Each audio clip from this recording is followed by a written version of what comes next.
천주교들이 봐줘서 올라간 거 알고 있는데 나는 그 목요 특강 하려고 그러면 새벽 4시에 집에서 나와야 돼요. 예, 새벽 4시에 이제 또 눈이 항상 오니까 겨울에 작년에도 마지막 강의 12월 27일인가 나왔는데 그 눈길을 헤치고 와서 이제 딱 가면은요 여의도에 도착하면은 깜짝 놀랐어요. 여자 둘이서 달겨 들어가고 막 화장을 1시간 동안 하는 거 화장을 1시간 동안 평화방송은 생전 화장 안 해주는데 화장을 1시간 동안 이제 그리고 이제 강의가 끝나고 이제 평창에 집에 들어갔는데 생태마을이 난리가 난 거야. 왜 그런가 했더니 그 강의를 들으면서 실시간 검색어가 1위였대요. 그리고 전국에 우리 교우들이 아니고 일반인들이 전화해갖고 거기 신부님 생태마을 자랑하는데 거기 가보고 싶다고. 근데 할머니 한 분이 성당도 안 다니는 할머니가 전화해갖고 오늘 그 강의한 신부님 어쩜 그렇게 유쾌하고 우리 마음을 잘 아느냐고. 근데 그렇게 유쾌한 신부님이 아직도 전화이 되도록 왜 혼자 사느냐고. 우리가 죽는 게 참 싫은 이유는 두려움 때문에 그렇습니다. 두려움, 막연한 두려움이 있어요. 죽고 난 다음엔 도대체 어떤 세상이 펼쳐질 것인가. 그런데 제가 말씀드렸듯이 죽고 난 다음엔 우리는 천당에 가요. 우리가 천국에 가면 더 이상 부당한 대우 받지 않고 서름 받지 않아요. 하느님께서 어느 누구든 위로해 주시고 따뜻하게 감싸 주시기 때문에 우리는 죽음 이후를 막연히 두려워할 필요가 없다는 거예요. 예수님께서 나는 부활이요 생명이다. 나를 믿는 사람은 죽더라도 영원히 죽지 않는다 말씀하신 것처럼 우리는 죽는 게 죽음이 아니야. 새로운 삶으로 옮아가는 여정일 뿐입니다. 여러분들 그 누에가 알이 되고 꼬치가 돼갖고 누에가 되고 난 다음에 그 다음에 어떻게 돼요? 나비가 돼서 날아가잖아요. 그 누에 꼬치로 있을 때 아주 볼품이 없잖아요. 근데 나비로 날아갈 때는 얼마나 아름다워요. 그러니까 우리가 천국에 가서는 지금 모습보다 훨씬 아름다울 거예요. 그랬더니 어떤 분이 딱 미국에서 강의를 하는데 맨 앞에서 강의를 열심히 듣던 분인데 굉장히 뚱뚱해요. 그런데 그분이 손을 들더니 신부님 나도 천국에 가면 날씬해지고 아름다워집니까? 그렇게 물어보더라고요. 그래서 제가 이렇게 대답을 했어요. 날씬하게 될지는 모르지만 아름답긴 할 거다. 아름답긴 할 거다. 어쨌든 우리가 두려움이 막연한 두려움이 있어요. 근데 하느님을 믿는 우리들은 죽는 것에 대한 두려움 가질 필요 없어요. 하느님께서 우리를 천국으로 초대해 주실 것이고 예수님이 뭐하러 그렇게 십자가에 힘들게 못 박혀 돌아가셨어요. 많은 사람들을 구원하시기 위하여 돌아가신 거예요. 여러분들은 그 부활신앙을 믿어야 돼. 우리 그리스도인들에게 최대의 신앙의 핵심은 부활신앙이에요. 내가 나비보다 훨씬 아름다운 모습으로 부활할 거라는 이 믿음. 그래도 죽는 게 싫어. 뭐 때문에 그래? 생이별 때문에 그래. 생이별. 아무리 죽어서 천당 간다 하더라도 이 세상에 죽으면 더 이상 사랑하는 아내 볼 수 없고 남편 볼 수 없고 자식 볼 수 없고 부모님 볼 수 없기 때문에 이 생이별, 죽음 때문에 생이별이 되는 거예요. 죽으면 더 이상 사랑할 수도 없고 사람으로서 도리도 못하고 내가 누리고 싶은 호강도 못 누리고 이 세상에서 고생만 하다가 죽는 게 싫은 거예요. 그래서 여기 계신 분들 중에 죽기 직전에 후회하지 말고 죽기 전에 내가 뭘 할 걸 그런 거 후회하지 말고 혹시 돈 100억 정도 있는 분들은 한 10억, 20억만 놔두고 80억은 쓰세요. 맛있는 것도 사 먹고 여행도 다니고 그러면 되지.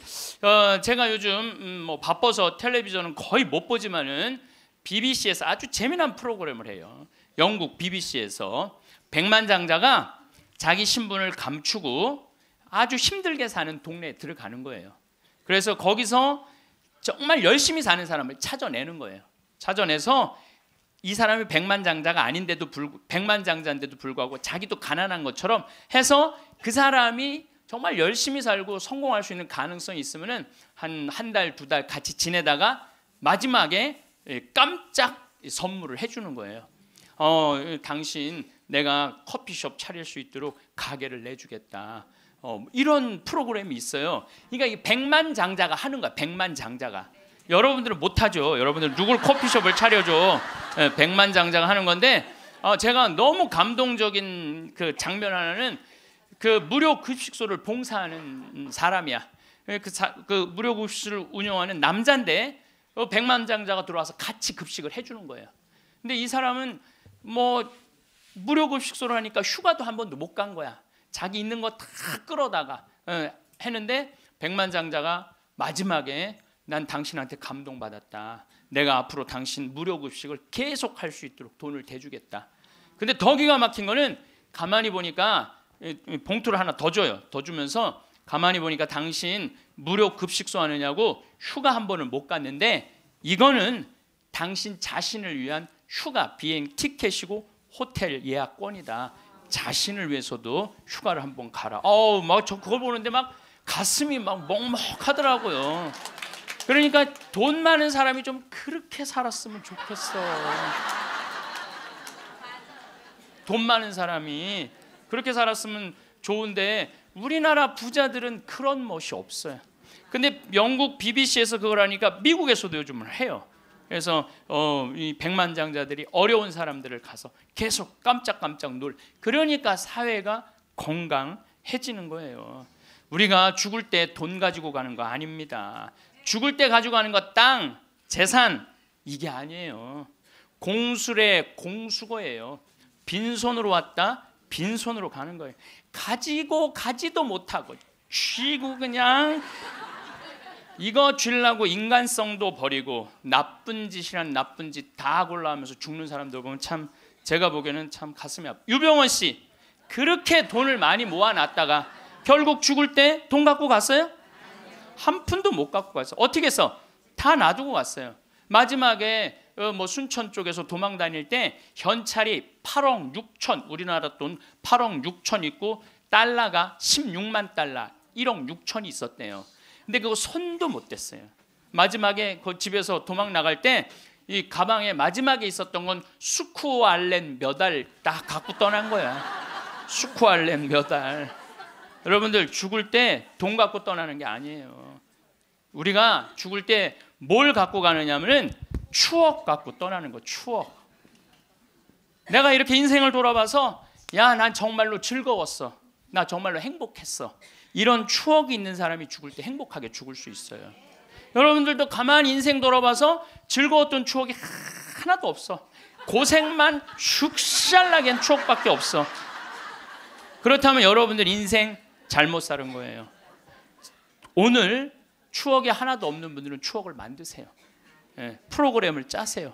자기 그 백만장자가 그 무료 급식 한다고 몇 년 동안 3년 동안 휴가도 한 번 안 간 사람한테 자신을 위해서도 시간을 내라고 남을 위해서 희생만 하지 말고 왜냐하면 사람이요 남을 위해서 너무 희생하다 보면 지쳐요.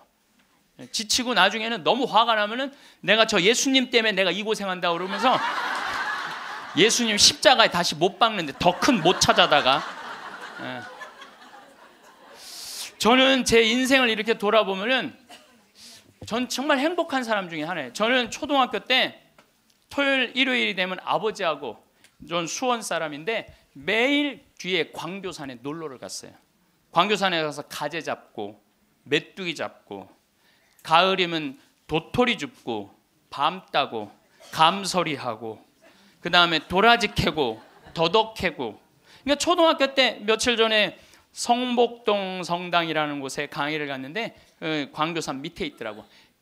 다 생각이 나요. 상강교, 하강교, 뭐 미군 레이더 기지, 뭐 주한말 농장, 뭐 쫙 지금도 40년 전 일인데 머릿속에 아직도 그 즐거웠던 추억이 그대로 남아 있어요. 나 초등학교 때 공부했던 기억은 거의 없어요. 매일 놀러 다녔던 기억. 그 생각하면 참 행복해요. 그리고 광교산만 가면은 아 내가 여기서 초등학교 때 여기서 즐겁게 놀았지. 중고등학교 때 또 성당 참 학교는 일요일은 안 갔는데 성당은 월요일부터 일요일까지 갔어요. 월요일부터 일요일까지. 그 여름에 캠프 간다고 우리 때는 4박 5일 갔어요. 그때는 또 어디 놀러를 갈 때가 있어요. 성당에서 가는 캠프가 최고의 행사였죠. 그럼 뭐 조 모임 하면은 뭐 너는 쌀 갖고 와라, 넌 냄비 갖고 와라, 넌 텐트 갖고 와라, 남자 5 여자 5 같은 조로, 이건 뭐 살림살이 떠나는 거하고 똑같은 거예요. 살림살이 떠나는 거하고. 얼마나 그 중고등학교 때 성당에서 떠나는 캠프가 얼마나 좋았는지 몰라요. 예. 그리고 뭐 내가 이 가을에는 예술제 한다고 연극하고 노래하고, 이제 성탄 때만 되면 예수님 성탄 전야제 한다고 모여갖고 뭐, 정말 지금 생각해 보면요, 그때 그 사춘기에 느낄 수 있는 모든 행복을 다 느꼈던 것 같아. 그리고 우리 때는 또 남녀공학이 분명했을 때인데 성당만 가면 그 이쁜 그 이쁜 아가씨들이 그냥 얼마나, 우리 성당에 특별히 이쁜 여자애들이 많이 왔던 것 같아요. 그리고 그 성당 그때 학생의 프로그램이요 너무너무 좋았어요. 지금 애들이 학원에 다니지만 우리 때는 뭐 학원 그런 게 어디 있어요. 성당 가는 게 유일한, 탁구 치고 성당에서 참 좋았던 것 같아요. 그래서 그때 우리 그 학생의 아이들이 신부가 10명이 됐어요. 신부가 10명이 됐어요. 그래갖고 지금 우리 교구에 뭐 사무처장, 관리국장, 사무국장, 다 사목국장, 우리 성당 출신 신부들이 다 하고 있어요. 다 하고 있어요. 그렇게 그때 그 신앙의 그 교육이 풍요로웠던 거죠. 예. 그리고 수녀님들도 많이 나오고, 그 유명한 수녀님들 중에 하나는 또 누구냐면은 김혜윤 베아트릭스 수녀라고, 성서 가르치는 수녀님 있잖아요. 뭐 같은 성당을 다녔지만 그 수녀님하고 우리는 질이 달랐어요. 그 수녀님은 공부를 너무너무 잘해갖고 전교 1등을 놓친 적이 우리는 저 밑에서 그냥 그 수녀님 나보다 1살 어리거든요. 그땐 참 예뻤는데 로마 유학 갔다 오더니 팍 늙어갖고, 근데 지금도 이쁘다고 사람들은 그러긴 그러는데 그땐 참 예뻤어요, 수녀님이. 그러니까 얼마나 그 공동체가, 어제도 서울 둔총동 성당에 강의를 갔는데 그 나보다 한 2-3살 나이 많은 누나였는데 그때도 예뻤는데 지금 보니까 50, 한 4-5이 됐는데 지금도 그렇게 이쁘더라고, 그 누나가. 어제 너무 만나서 반가웠는데 그 누나도 아들이 지금 서울신학교 2학년 지금 다니고 있다는 거예요. 그러니까 신앙이 얼마나 좋았던 거예요, 그 공동체가. 그러니까 그 중고등학교 생각하면 나는 정말 행복한 사춘기를 보낸 거죠. 그래서 내가 제일 화려했을 때는 언제였느냐면은 신학교 때. 저는 방학이 싫었어요. 신학교 생활이 너무 재밌었어요. 먹여주지, 재워주지, 기도시켜주지, 철학 가르쳐주지, 신학 가르쳐주지, 성서 가르쳐주지. 이 신학교 교육이요, 내가 보기엔 이 교육 제도 중에 제일 좋은 것 같아. 그래서 좀 신학교 7년 참 행복하게 살았어요. 보좌 신부 때는 또 훌륭한 본당 신부님 모시고, 우리 천주교 교우들은 보좌 신부들 이렇게 바라보는 눈이 사랑으로 꽉 차 있어. 그 느껴요. 이렇게 보면 보좌 신부 딱 보면 사랑으로 꽉 차 있어. 본당 신부 10년 동안 교우들이 참 내 말 잘 듣고 신부를 업고 살죠. 한국 천주교 교우들은 참 이렇게 보면은요 너무너무 행복했던 것 같아. 그리고 이제 10년 전에 강원도 평창 생태마을에 들어가서 이렇게 살면 본당이 없으니까, 뭐 본당이 없으니까 또 온 세상이 또 다 내 본당이야 또. 전 세계 다니면서 강의하고, 지난 여름에도 브라질, 아르헨티나, 페루, 칠레, 파라과이 5개 나라 한 달 동안 순회 강연 갔다 왔거든요. 페루 이제 뭐 얼마나 멀어요, 페루가. 페루 갔더니 이제 강의 이제 2시간 끝났는데 거기 회장님들이 신부님 귀양 여기까지 왔으니 마추픽추 가자고. 그러니까 강의는 2시간 하고 마추픽추는 2박 3일 갔다 오고. 이런 좋은 팔자가 어디 있어요. 브라질 가면 또 뭐 리오데자네이루, 또 아름다운 항구, 예수님이 이렇게 펼치고 있는 데 있죠. 이번에 월드컵 한데 참 얼마나 좋은 팔자예요. 깔라파테라고 아르헨티나 맨 밑에 빙하 있는데 신부님 환경하시니까 꼭 보셔야 된다고. 세상에 이렇게 돌아보면 난 웃으면서 죽을 수 있을 것 같아요. 또 작년에는 내가 또 아침마당에도 출연했잖아. 아침마당. 예.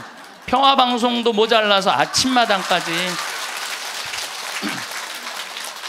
그냥 아침마당을 2번을 강의를 나갔었는데, 목요 특강 2번을 강의를 나갔었는데, 보통 목요 특강 시청률이 7% 정도 된다고 그래요. 근데 전 2번 다 10.4%가 나왔어요. 이게 뭐, 물론 그 3.4%는 우리 천주교 교우들이 봐줘서 올라간 건지 내가 알고 있죠. 천주교 교우들이 봐줘서 올라간 거 알고 있는데, 나는 그 목요 특강 하려고 그러면 새벽 4시에 집에서 나와야 돼요. 새벽 4시에 이제 또 눈이 항상 오니까, 겨울에 작년에도 마지막 강의 12월 27일인가 나왔는데, 그 눈길을 헤치고 와서 이제 딱 가면은요, 여의도에 도착하면은 깜짝 놀랐어요. 여자 둘이서 달겨 들어가고 막 화장을 1시간 동안 하는 거. 화장을 1시간 동안. 평화방송은 생전 화장 안 해주는데 화장을 1시간 동안.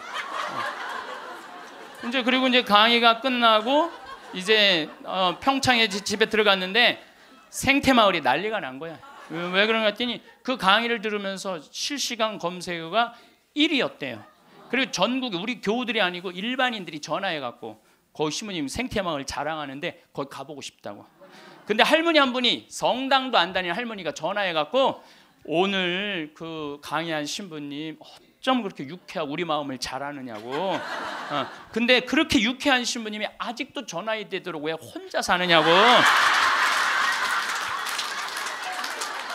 그거 좀 장가 좀 보내라고, 그 직원들이. 아니, 저를 염려해 주는 게 우리 천주교 교우들만 염려해 주는 게 아니라 성당 안 다니는 할머니도 염려해 주니 이게 얼마나 행복한 신부예요. 그래서 이게 죽을 때 웃으면서 죽을 수 있을 것 같아요. 난 정말 행복했다. 신부님은 신부로 사니까 팔자가 좋아서 그렇지, 우리는 얼마나 힘든지 몰라요. 사는 거 무슨 우리가 즐거운 추억이 있어요. 저도 여러분들 힘들었을 때 많았어요. 인생 50살밖에 안 됐지만은 돌아보면 즐거웠었던 일만 있었던 거 아니에요. 근데 여러분들, 사람은요, 과거를 돌아봤을 때 고통스럽고 괴로운 것만 기억하는 사람은요, 악해져요. 악해지게 돼 있어요. 근데 즐거웠던 것만 의도적으로 기억하려고 하면 선해지게 돼 있어요. 저도 사기 많이 당했어요. 이 세상에 사기 쳐먹기 제일 쉬운 사람이 신부예요. 신부. 세상 물정 모르니까 사기도 많이 당했고 배신도 많이 당했어요. 그래갖고 아픔이 많았었어요. 근데 가만히 내 인생을 돌아보면 내가 사기당했을 때 내 상태가 어땠었냐면 욕심이 꽉 차 있었을 때. 그러니까 내가 강의 때 여러분들 욕심 부리지 말라는 게 그냥 하는 말이 아니라 이 온 몸에서 경험을 하고 나온 말이에요. 온 몸에서 경험을 하고 나온 얘기, 그냥 하는 얘기가 아니에요. 온 몸에서 나온 거죠. 또 뭐 배신도 많이 당했고. 그런데 내가 이렇게 요한복음을 읽어보면 예수님이 이 루카복음에도 마테오복음에도 이런 악마가 와서 유혹을 해요. 돌도로 빵대라고 그러고, 산에서 뛰어내리라고 그러고, 성당에서 교회 종탑에서 뛰어내리라고 그러고. 그랬을 때 예수님이 한마디 한마디가 그게 다 내 인생에, 나도 저런 유혹이 있는데 예수님은 안 빠졌는데 난 다 빠졌던 거야. 나는 다 빠졌던 거야. 그러면서 제가 깨달은 게 있어요. 아, 욕심 부리지 말아야 되겠구나. 그리고 하느님을 더 사랑해야지, 사람을 더 사랑하면은 꼭 고통이 오는구나. 그리고 이제 좋았던 것만 기억을 하는 거야. 나빴던 기억을 자꾸 하면요, 인생이 우울해요. 습관이에요, 습관. 여러분들 그 불행한 사람들, 며칠 전에 그 신문에 아주 재미난 게 나왔어. 불행한 사람 10가지 특징이 나왔어. 자신과 남의 단점만 본다. 불행한 사람들은요, 자신과 남의 단점만 본대요. 그 다음에 2번째, 변화시킬 수 없는 것에 대한 걱정을 한다. 그러니까 과거를 집착하는 거야. 과거에 내가 왜 그랬을까? 안 바뀌어요, 과거는. 그 다음에 쉽게 포기한다. 뭘 하다가 그냥 금방 포기하는 사람, 이 사람 불행해진다는 거죠. 운동을 하지 않는다. 운동하는 사람이 행복해요. 그래서 여러분들 꼭 운동하셔야 돼. 뭐 이건 이번 다음 달 강의에 꼭 하겠지만은, 그 다음에 성취 불가능한 목표를 세운다. 성취 불가능한 목표를 세운다. 건강에 좋지 않은 음식만 골라 먹는다.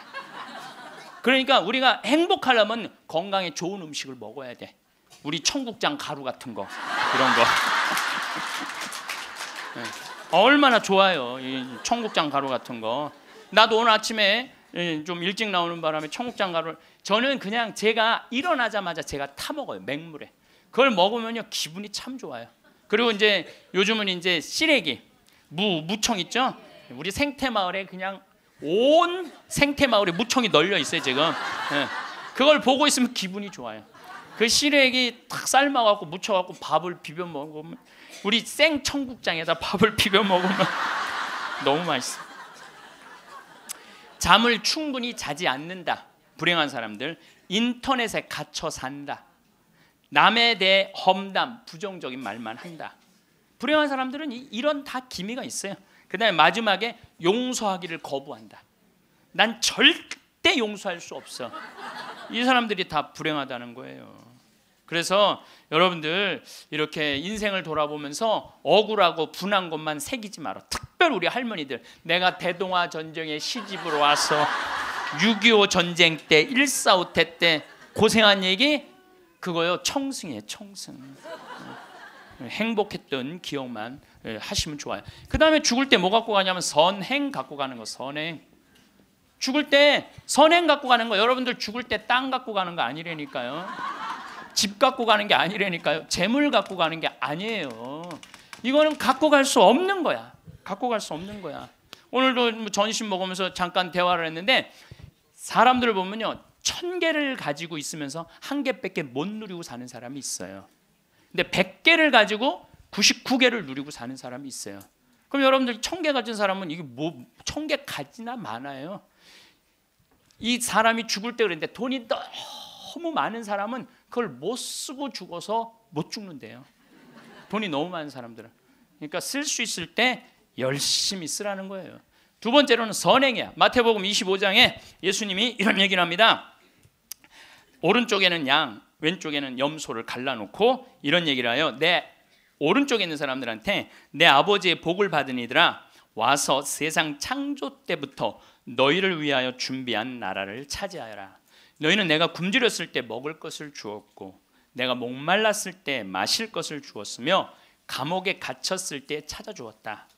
그럼 의인들이 이렇게 말할 것이다. 주님, 저희가 언제 주님께서 굶주리신 것을 보고 먹을 것을 드렸고, 목마르신 것을 보고 마실 것을 드렸습니까?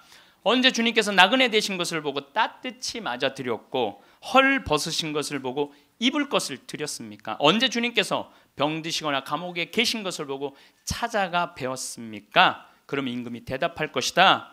내가 진실로 너희에게 말한다. 너희가 내 형제들인 이 가장 작은 사람. 여러분들, 그래서 저는 이 단어를 참 요즘 많이 묵상을 해요. 내가 만나는 사람들 중에 작은 이들 가운데 한 사람에게 해준 것이 곧 나에게 해준 것이다. 얼마 전에 우리 아파트 경비병이 분신 자살해서 세상을 떠났잖아요. 가장 작은 이한테 해준 게 누구한테 해준 거야? 예수님. 이 지금 대한민국 사람들이 이 말씀을 새겨야 돼요. 돈 좀 벌었다고 작은 이들을 무시하는 이런 사회, 이 왼편 염소 쪽으로 가는 거예요. 여러분들 오른편 양쪽으로 가려면 어떻게 해야 돼? 작은 이들 중에 목마르고 헐벗고 배고프고 감옥에 갇히고 나그네 된 사람한테 따뜻하게 대해야 되는 거예요. 록펠러라고 있어요. 미국 부자. 이 사람 죽었는데 얼마나 부자냐면 1850년도에 태어난 사람인데 55살에 전 세계의 90%를 줘요. 세계에서 최고로 부자였어요. 55살에 이 사람이 불치병을 딱 판정을 받아요. 1년밖에 못 산다고. 1년밖에 못 사니 전 세계 최고의 부자인데 55세 1년밖에 못 사니 얼마나 기가 막혀요. 병원에서 탁 나오는데 이렇게 보니까 병원 정가운데 뭐라고 써 있느냐면은 받는 자보다 주는 자가 행복하다. 그거를 봐요. 그거를 보고 막 가슴에 전율을 느껴요. 어떤 전율을 느끼냐면 자기는 돈이 그렇게 많은데도 준 적이 없는 거야. 막 회사 병합하고 뺏고 막 이랬거든요. 아주 냉혈한이었어요. 완전히 그래갖고 가만히 나는 그 많은 돈 중에 준 적이 없네. 준 적이 없네. 여러분들 마음 이 가끔 이렇게 말하는 분들이 있어. 누가 나 좀 돈 좀 안 주나? 이 사람 불행한 거예요. 이 사람 무조건 불행한 거예요. 내가 누구 돈 좀 줘야지 이 사람이 행복한 거예요. 항상 얻어먹을 자세가 돼 있는 사람은 불행한 거예요. 주려고 그래야 돼. 주려고. 그래서 저는 본당 신부하면서도 교우들하고 밥을 먹어도 정말 내가 냈지 교우들이 돈 못 내게 했어요. 왜냐하면 가만히 보면 교우들 먹고 살기 바쁜데 자식도 공부시키고 월세 세금 내기 바빠 죽겠는데 신부한테까지 돈을 뺏기면서 밥을 사주는 거예요. 이게 그래서 나는 내가 다 정말 많이 냈어요. 그 처음에 신부님한테 밥 얻어 먹은 적이 평생에 처음이라는 교우들을 참 많이 봤어요. 신부님 무슨 돈이? 나 돈 많아. 나는 강사료도 많고 인세가 또 많이 들어오잖아요. 나는 인세도 많이 들어오고 그래서 난 많으니까 걱정하지 마라. 그래갖고 난 다 사줬어요. 그래도 난 내 주머니에 한 번도 돈이 떨어져 본 적이 없어요. 이게 언제 들어오냐면 내 영명 축일 때 다 들어온다니까요. 내 영명 축일 때. 그리고 예수님이 뭐라 그러냐면 5,000명 빵 먹일 때 너희들이 줘라. 그러니까 제자들이 이제 이 많은 사람들 어떻게 우리가 주냐 그러니까 예수님이 이런 말을 해요. 너희가 거저 받았으니 거저 주어라. 참 이 말이 전 좋아요. 우리가 나누지 못하기 때문에 인생이 괴로운 거죠. 그래갖고 록펠러가 나는 이렇게 많이 줄 수 있는데 내가 하나도 못 주고 죽는구나. 근데 마침 그 병원에서 호텔 로비에서 딸아이 입원비가 없어갖고 막 병원 사람들한테 제발 내 딸 좀 입원 시켜달라고 막 울며 불며 매달리는 엄마를 봐요. 록펠러가 그걸 보고 비서를 시켜서 병원비를 대주라고. 병원비를 대줬는데 그 소녀가 기적같이 나요. 록펠러가 너무너무 행복한 거야. 야, 나도 이렇게 나누니까 이렇게 좋으네. 내가 남은 1년 동안 나눠야 되겠다. 그래서 막 시카고 대학도 세우고 병원 한 2,000개 세우고 도서관도 세우고 고아원도 세우고 그 남은 시간 동안 돈이 많으니까 엄청나게 나누기 시작을 했어요. 근데 그렇게 나누다 보니까 록펠러가 이 55세 죽는 데는 록펠러가 98까지 나누다 죽었어요. 98까지 나누다 죽었어요. 그러면서 죽으면서 록펠러가 이런 얘기를 해요. 어떤 얘기를 하느냐면 내가 쥐려고 그랬던 55년은 쫓기고 살았다는 거예요. 인생을. 사람이 가지려고 그럴 때는요 인생을 쫓기게 돼 있어요. 근데 내가 나누기 시작하면서부터는 내 삶은 기쁨으로 가득 찼다고 그래요. 기쁨으로 가득. 그래서 여러분들 신부님 저는 주머니에 돈 한 푼도 돈이 부처님이 그랬잖아요. 나눠라 그러니까 저는 부처님 아무것도 가진 게 없습니다. 부처님이 뭐라 그래요? 왜 네가 가진 게 없냐? 네가 사람들하고 대화할 때 따뜻하게 웃어주는 것도 나누는 거다. 누가 사람이 얘기를 할 때 네가 자세를 낮추고 경청하는 것도 그것도 나누는 거다. 공손한 것도 나누는 거다. 여러분들 꼭 돈으로 나눠야 돼? 아니에요. 마음으로도 얼마든지 우리가 나눌 수가 있는 거예요. 저는 지난 월요일 날 너무너무 놀란 사건이 있었어요. 이게 참 신기해요. 성남에 사는 할머니도 나이가 85, 할아버지는 90인데 나한테 40억을 들고 왔어요. 그래갖고 교구청에서 그 아주 서류를 다 해놨어. 법무사까지 다 와서 다. 그래서 어저께 그러니까 월요일 날 40억을 기증을 받았어요. 할머니가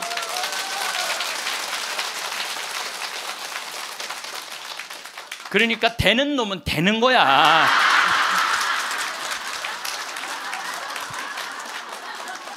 그래서 할머니한테 물어봤어요. 이 많은 돈을 왜 나한테 기증을 하느냐? 그랬더니 신부님 제가 강의를 듣는데 신부님이 잠비아에 농업대학을 세우고 싶다고 그런 게 있는데 대학을 세우는 건 또 내가 잠비아 농장 꾸미는 거하고는 또 다르잖아요. 근데 저 신부님이 지금 저렇게 열정적으로 일을 하는데 나는 이제 떠날 날이 얼마 남지 않았는데 근데 그래서 이제 신부님한테 기증을 하기로 했다고. 근데 할아버지가 더 멋있는 거야. 무엇이냐? 나한테 기증서 마지막 서류 등기 다 해갖고 왔어. 그래갖고 근데 지문이 안 나오는 거야. 나이가 많으시니까. 난 또 월요일날 처음 알았어요. 여러분들 좀 기증하려면 조금 젊었을 때 지문 나올 때 하세요. 지문 나올 때. 지문이 안 나오는데 한 10번을 하는데 10번 다 기쁘게 하시더라고요. 근데 할아버지가 이런 말씀을 하세요. 이제야 좀 마음이 홀가분하다고. 그러면서 할아버지가 이런 말씀을 하세요. 그 아프리카에 그 굶는 사람들을 보면 너무 가슴이 아픈데 그냥 빵을 주는 건 큰 의미가 없다는 거예요. 그 빵을 만들 수 있는 사람을 키워내는 일이 더 중요하다는 거예요. 그래서 이제 그걸 이제 받아서 이제 제가 이제 또 숙제가 하나 생겼죠. 근데 신부님 왜 그렇게 좋아하세요? 신부님 주머니에 한 푼도 안 들어가는데. 왜냐하면은 우리 천주교가 그런 건 참 좋아요. 누가 기증을 받아도 내 이름으로 받을 수가 없어. 신부 이름으로. 그러니까 교구청 법인으로 받는 거야. 그러니까 내가 어떻게 해먹으려고 그래도 해먹을 수가 없어.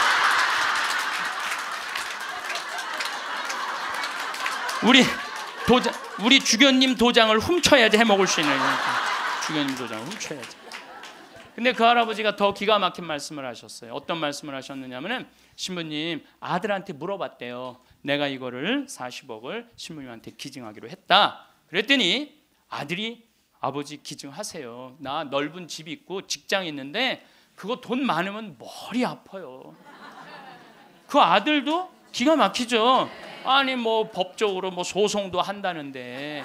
그래서 여러분들 제가 말씀드리는 거는 우리가 죽을 때 갖고 가는 게 땅이 아니라니까요.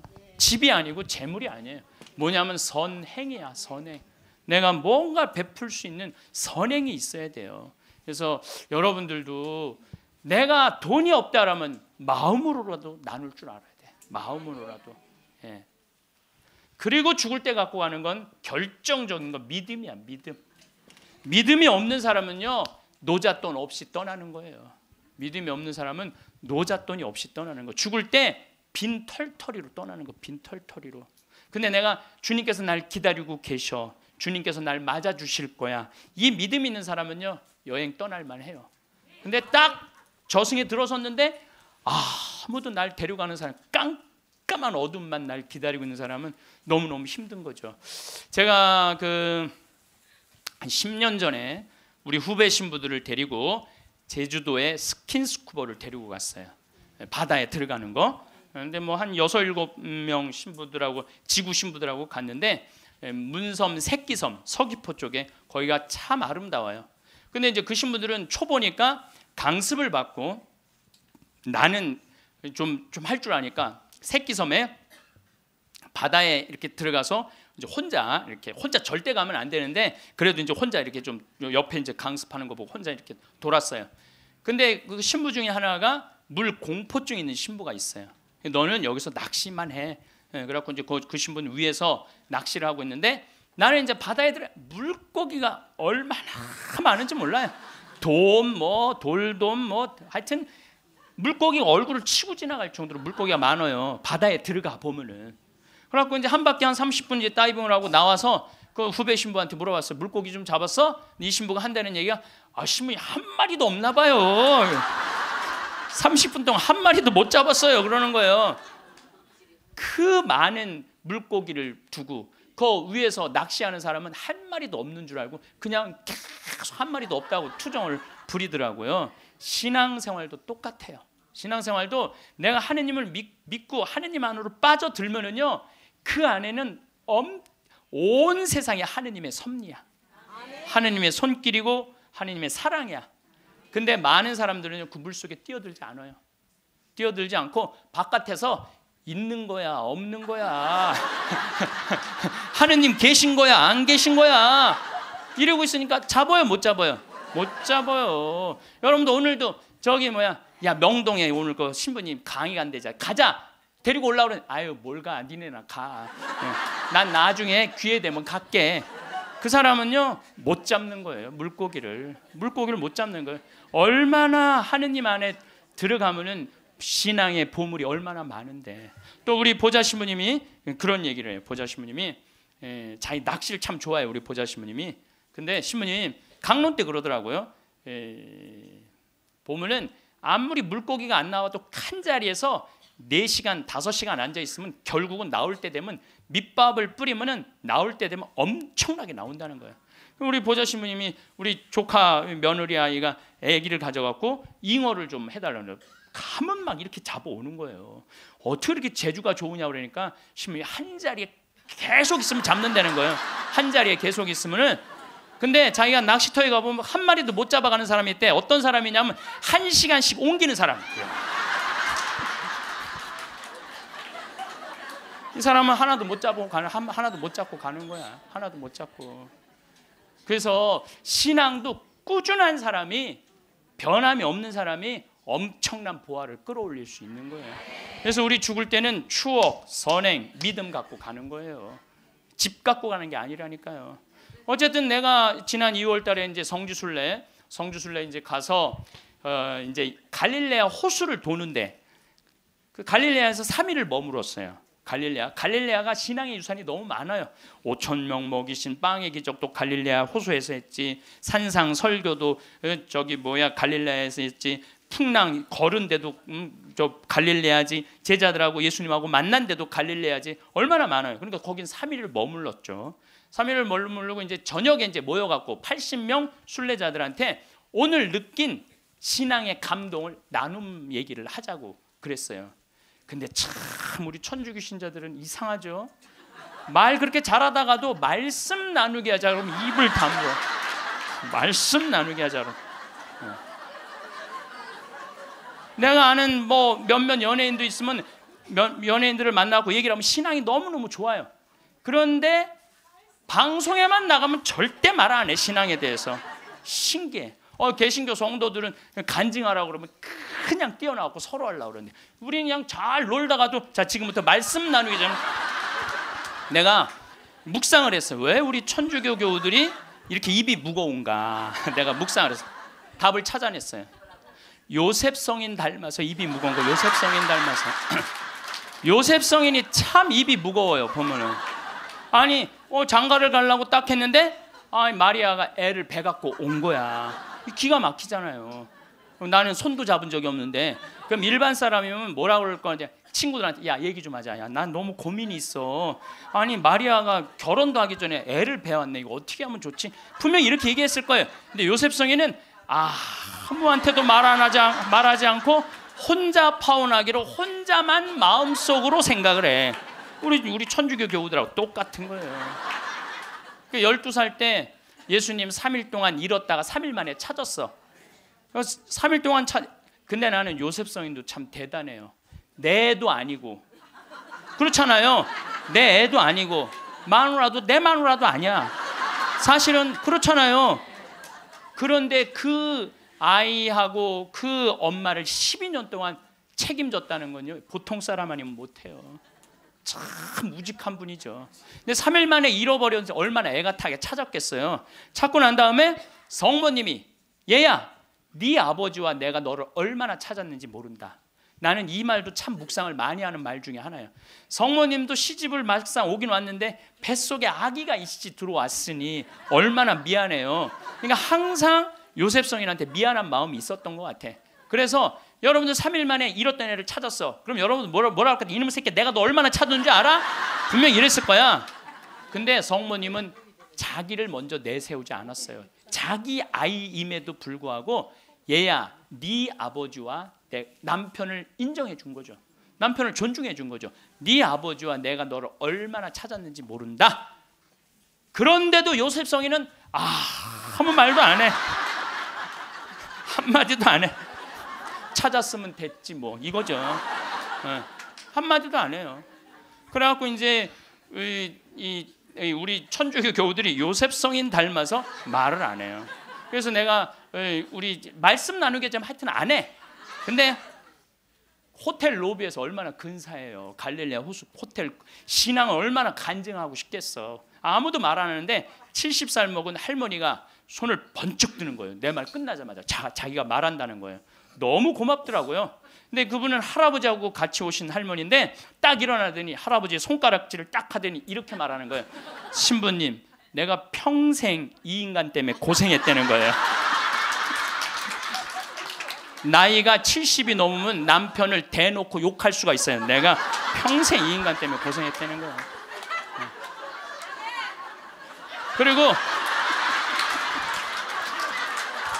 그리고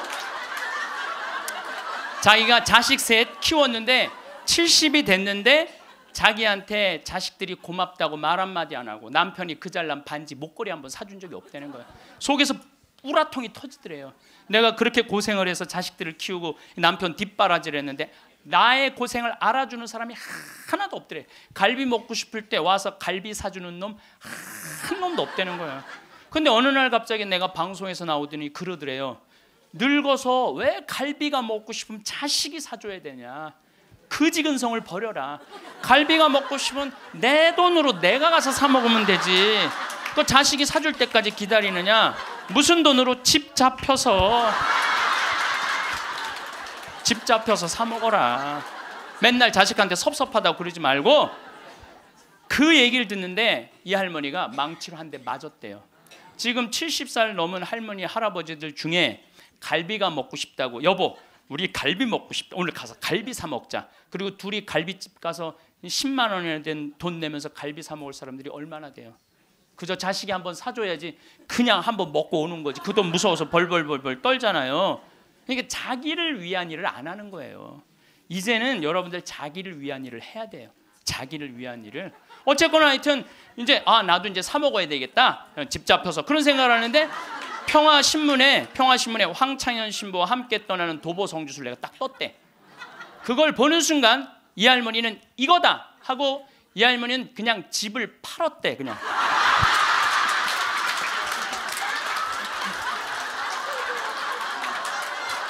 집을 팔았대요. 네. 집을 팔고 1억이 남은 걸 가지고 성주순례를 따라온 거예요. 여동생 부부하고. 근데 왔는데 자기 너무너무 행복하대. 그런데 이 할아버지는 맨날 술만 먹던 할아버지인데 성주순례도 안 따라오려는 걸 억지로 끌고 온 거야. 근데 이 할아버지가 다리도 아프다 뭐도 그런데 10일 동안 걸으면서 하느님을 만난 거야. 하느님을 완전히 만나서 성주순례 끝나고 난 다음에 3개월 후에 다시 뒤풀이를 했는데 이 할아버지가 할머니가 그러는 거예요. 저 양반이 미쳤나 보다고. 왜 그러냐면 그전에는 전화만 하면 술 어서 먹을까 이랬는데 요즘 전화만 하면 성당 나와라, 성당 나가야 된다, 하느님은 살아계신 분이다 이렇게 얘기를 하대. 그러니까 이 세상 집을 팔아서 하늘나라 집을 산 거예요.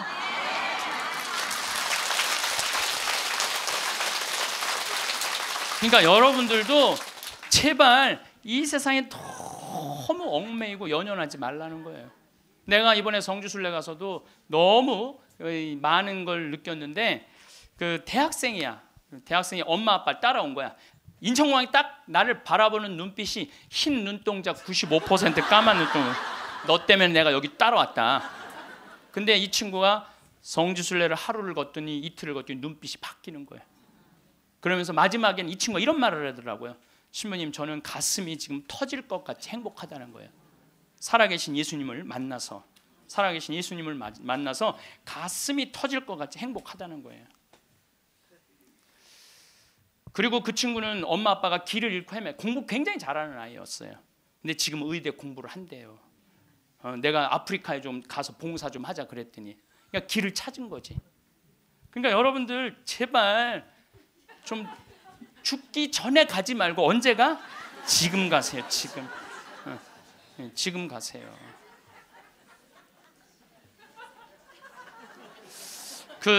요 얘기만 하고 다음 강의로 넘어가겠습니다. 제 조카를 작년에 잠비아를 남자아이를 데리고 갔어요. 근데 얘가 갔다 오고 나서 말라리아가 걸렸어요. 근데 빈센트 병원에 입원을 했는데 빈센트 병원에서 자기네들은 우리 풍토병이 아니기 때문에 컨트롤 못 한다는 거예요. 그래서 여기 국립 의료원으로 끌고 왔어요. 죽기 일보 직전이었어요. 내가 조카 하나 죽이나 보다. 내가 내 평생에 그렇게 열심히 기도했는데 하느님 제발 살려주십시오. 그래서 안 돼갖고 서울대 병원에 유명한 의사도 해갖고 좀 어떻게 해갖고 어쨌든 하여튼 기도가 통했는지 살아났어. 근데 얘가 국립대학 다니다가 그거 끝나고 내가 대학을 때려쳤어요. 대학을 때려치고 삼촌 내가 죽기 직전까지 가보니까 내가 하고 싶은 거 해야 되겠어. 얘가 내 목소리하고 똑같아요. 그래서 뮤지컬 학과를 다시 간 거야. 요즘은 매일 뮤지컬 연극 지금 학교 다니면서 매일 공연하러. 이 아이는 나 볼 때마다 삼촌 나 너무 행복해. 그러니까 여러분들 사람이 죽기 전에 후회하는 게 뭐냐면 왜 내가 그걸 못 해봤을까. 이걸 후회한다는 거예요.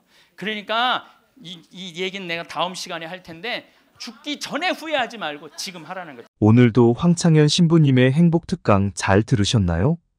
이어서 나이 들수록 들으면 도움이 되는 지혜의 말씀을 들려드리겠습니다. 첫 번째, 징조는 내 주위의 사람들이 바뀐다는 것입니다. 한마디로 귀인을 만난다는 것입니다. 동쪽에서 귀인이 갑자기 나타나서 내 인생을 귀하게 만들어주면 좋겠지만 그런 귀인은 나타나지 않는다면 좋은 운을 만날 방법은 정말 없는 걸까요? 운이 좋아질 때가 되면 나에게 필요한 사람과 해로운 사람을 구분하는 지혜가 생기기 때문에 내 마음의 변화가 먼저 일어나게 됩니다. 그 변화에 귀를 잘 기울여야 합니다. 오래 만나왔던 사람들이 갑자기 답답하게 느껴지고 뭔가 불편해지는 느낌이 들어 더 이상 그들과 어울리고 싶지 않다라는 마음의 변화가 생긴다는 것은 운이 바뀌고 있다는 신호라고 보시면 됩니다. 그 사람과 보내는 시간이 아깝다는 느낌이 들게 되면 그 징조를 놓치지 말고 나보다 나은 사람들을 만나는 기회를 만들어 나가야 합니다. 심리학에서는 크랩 멘탈리티라는 용어가 있습니다. 양동이에 잡힌 개들이 다른 개들이 탈출하지 못하도록 서로를 끌어내리는 모습에서 나온 말입니다.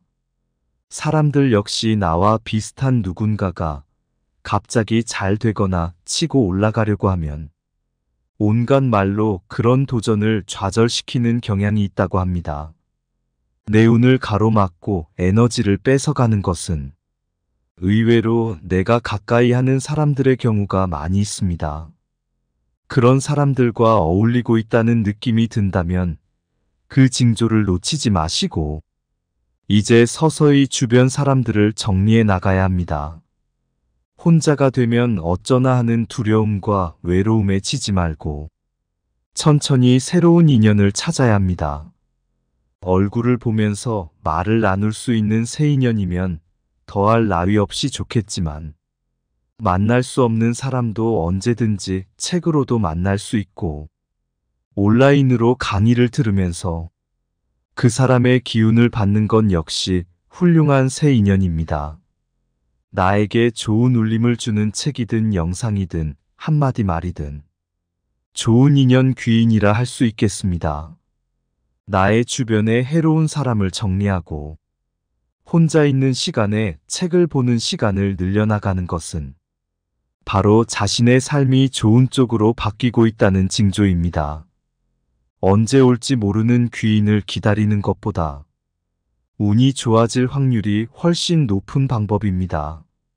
주변인들과의 관계에서 답답함을 느끼고 갈증이 난다면 왜 그렇지 의문을 가지지 마시고 이제는 내가 여기에 어울리는 사람이 아니구나. 나의 운이 바뀌고 있는 증상임을 잊지 마세요. 두 번째, 징조는 얼굴빛이 바뀌게 된다고 합니다.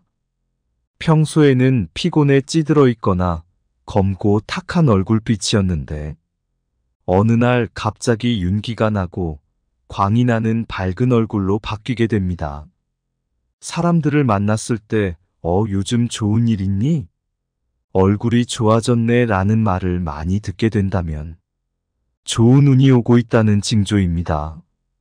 좋은 운이 들어오면서 에너지가 끌어올려지기 때문이라고 생각을 하시면 됩니다. 얼굴빛이 밝아지고 광이 난다고 생각을 하시면 됩니다. 세 번째, 징조는 환경 역시 바뀐다는 것입니다. 이사나 이직, 전근, 이혼 등을 통해서 내가 주로 생활하는 환경이 바뀐다는 뜻입니다. 환경이 저절로 내가 원하는 쪽으로 바뀌어주면 가장 좋겠지만 지금 내가 내 주변에 뭔가를 바꾸고 싶다는 그 생각의 변화가 일어나고 있다면 그것은 좋은 운으로 바뀌는 징조가 될 수 있습니다.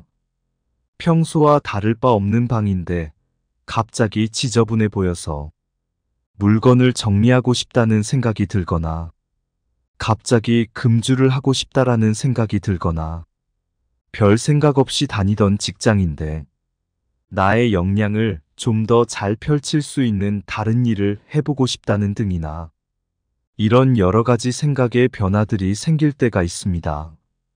운이 좋아질 때가 되면 내가 바꿀 수 없는 환경 대신에 내가 바꿀 수 있는 환경에 더 집중하게 되고 바꾸고자 하는 지혜와 의지가 생기게 됩니다. 그래서 나에게 생각의 변화가 있다면 무시하지 말고 귀를 기울일 필요가 있습니다. 바꾸고 싶은 마음이 드는데도 익숙한 환경에서 벗어나는 것이 불안해서 애써 그 느낌을 무시하고 실행에 옮기지 못하는 사람들도 정말 많습니다. 바꿀 수 없는 상황을 담담히 받아들이고 내가 지금 당장 바꿀 수 있는 것에만 집중해서 자기의 운을 바꿀 수 있도록 노력이 필요합니다. 부모와 형제를 바꿀 수는 없습니다. 하지만 그들과 같은 삶을 살지 않기 위해서는 무엇이라도 바꿔보려는 노력을 해야 합니다. 새로운 환경은 자신에게 아무것도 보장되지 않고 두렵게만 느껴지는 것은 당연합니다. 있던 곳에 계속 머물러 있어서는 달라질 것이 아무것도 없기 때문에 사력을 다해서 걸어 나와야 합니다. 이런 노력들이 운을 바꾸는 하나의 계기가 됩니다. 영국의 맥트리 교수는 사람들이 행운을 어떻게 만나는지 연구해 봤습니다. 그가 찾아낸 결론은 행운은 절대 우연히 일어나지 않는다는 것입니다. 자신의 범위를 좁게 한정짓지 않고 시야를 넓히는 사람일수록 낯선 것에 저항하지 않고 새로운 가능성을 열어놓은 사람일수록 행운을 만날 확률이 높아진다는 것을 발견했습니다. 이런 이야기가 있습니다. 신에게 날마다 기도하던 사람이 생활고로 더 이상 못 살게 되자 자살하기 전에 신에게 욕을 했다고 합니다. 도움을 달라고 그렇게 기도했는데 왜 자신이 빈곤에 허덕이게 하느냐고 말입니다. 그 욕을 들은 신이 나타나서 이렇게 말했습니다. 나는 너의 기도를 들으면서 도와주려고 기다리고 있었는데 너가 뭐라도 해야 어떻게든 내가 도와주지. 아무것도 하지 않으니 도와줄 방법이 전혀 없었다라고 했습니다.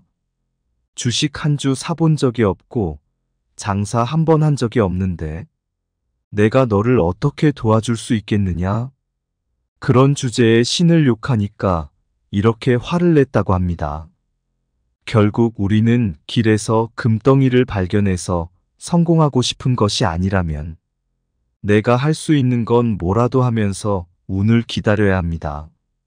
그래서 이직을 하고 싶거나 이사를 하고 싶다는 어떤 변화에 대한 갈망이 지속적으로 든다면 그건 운이 바뀔 징조이니 익숙함에 굴복하지 말고 두렵지만 용기를 내어 한 발 앞으로 내디뎌 보는 것.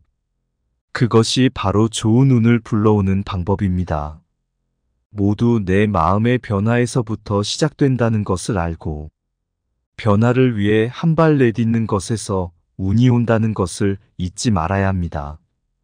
네 번째, 징조는 인생을 뒤흔들 만큼 자신에게 큰 고통을 안겨줄 사건이 일어난다는 것입니다. 그 순간이 무척 고통스럽고 견디기 힘든 시기입니다.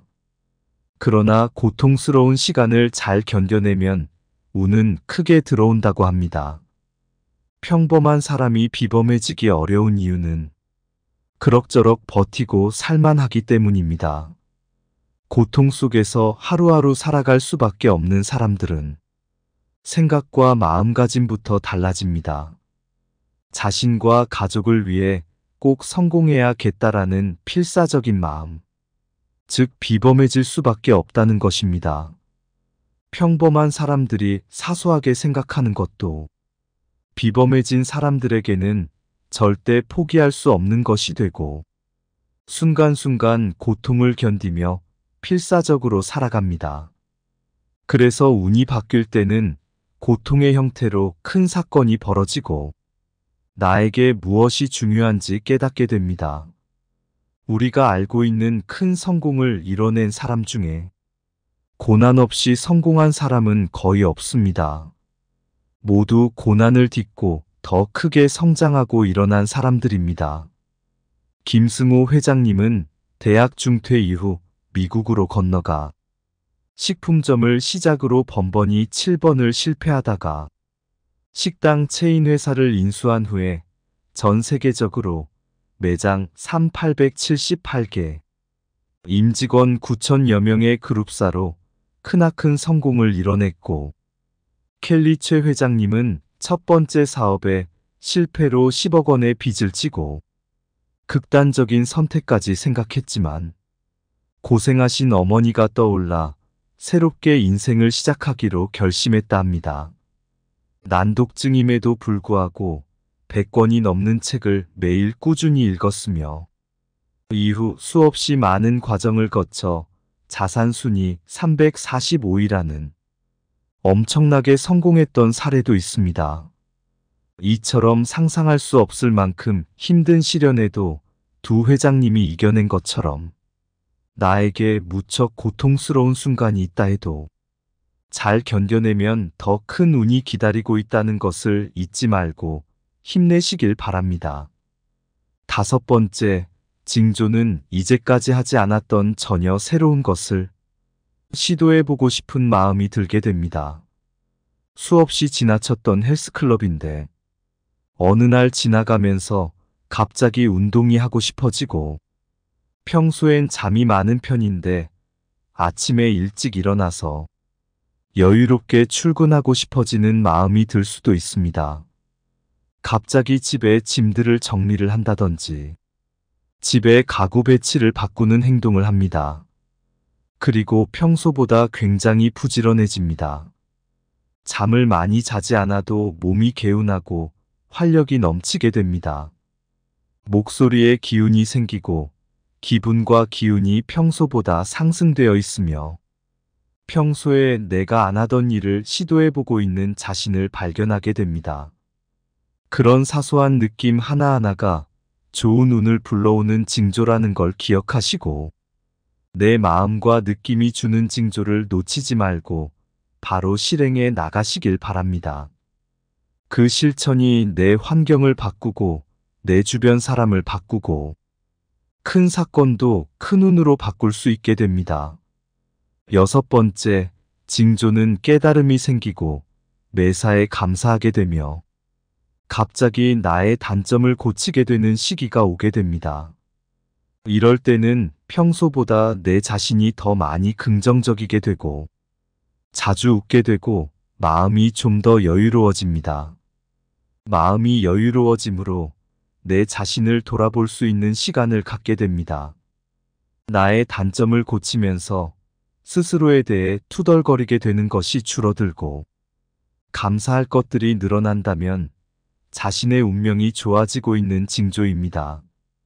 이런 상태들이 지속되면서 나의 컨디션이 상승되면 모든 일들이 잘 풀리게 됩니다.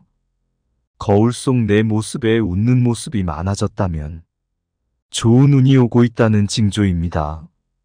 나도 모르게 웃으면서 말하고 상대방이 나에게 자랑하든 말해도 웃으면서 여유 있게 듣고 있고 꼬인 마음 상태가 없어지는 그런 때 좋은 운들이 찾아옵니다. 주위의 소중한 분들에게도 공유해 주시면 좋을 것 같습니다.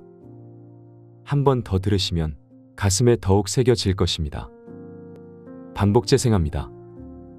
우리가 죽는 게 참 싫은 이유는 두려움 때문에 그렇습니다. 두려움. 막연한 두려움이 있어요. 죽고 난 다음엔 도대체 어떤 세상이 펼쳐질 것인가? 그런데 제가 말씀드렸듯이 죽고 난 다음에 우리는 천당에 가요. 우리가 천국에 가면 더 이상 부당한 대우 받지 않고 서름 받지 않아요. 하느님께서 어느 누구든 위로해 주시고 따뜻하게 감싸 주시기 때문에 우리는 죽음 이후를 막연히 두려워할 필요가 없다는 거예요. 예수님께서 나는 부활이요 생명이다. 나를 믿는 사람은 죽더라도 영원히 죽지 않는다 말씀하신 것처럼 우리는 죽는 게 죽음이 아니야. 새로운 삶으로 옮아가는 여정일 뿐입니다. 여러분들 그 누에가 알이 되고 꼬치가 돼갖고 누에가 되고 난 다음에 그 다음에 어떻게 돼요? 나비가 돼서 날아가잖아요. 그 누에 꼬치로 있을 때 아주 볼품이 없잖아요. 근데 나비로 날아갈 때는 얼마나 아름다워요. 그러니까 우리가 천국에 가서는 지금 모습보다 훨씬 아름다울 거예요. 그랬더니 어떤 분이 딱 미국에서 강의를 하는데 맨 앞에서 강의를 열심히 듣던 분인데 굉장히 뚱뚱해요. 그런데 그분이 손을 들더니 신부님 나도 천국에 가면 날씬해지고 아름다워집니까? 그렇게 물어보더라고요. 그래서 제가 이렇게 대답을 했어요. 날씬하게 될지는 모르지만 아름답긴 할 거다. 아름답긴 할 거다. 어쨌든 우리가 두려움이 막연한 두려움이 있어요. 근데 하느님을 믿는 우리들은 죽는 것에 대한 두려움 가질 필요 없어요. 하느님께서 우리를 천국으로 초대해 주실 것이고 예수님이 뭐하러 그렇게 십자가에 힘들게 못 박혀 돌아가셨어요.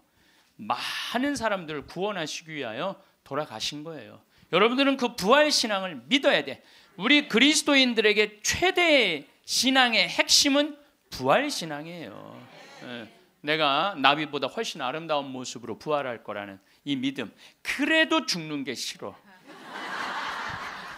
뭐 때문에 그래? 생이별 때문에 그래. 생이별.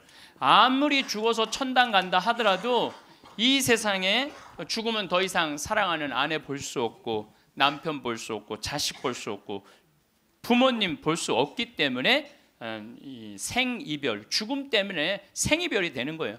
죽으면 더 이상 사랑할 수도 없고 사람으로서 도리도 못하고 내가 누리고 싶은 호강도 못 누리고 이 세상에서 고생만 하다가 죽는 게 싫은 거예요.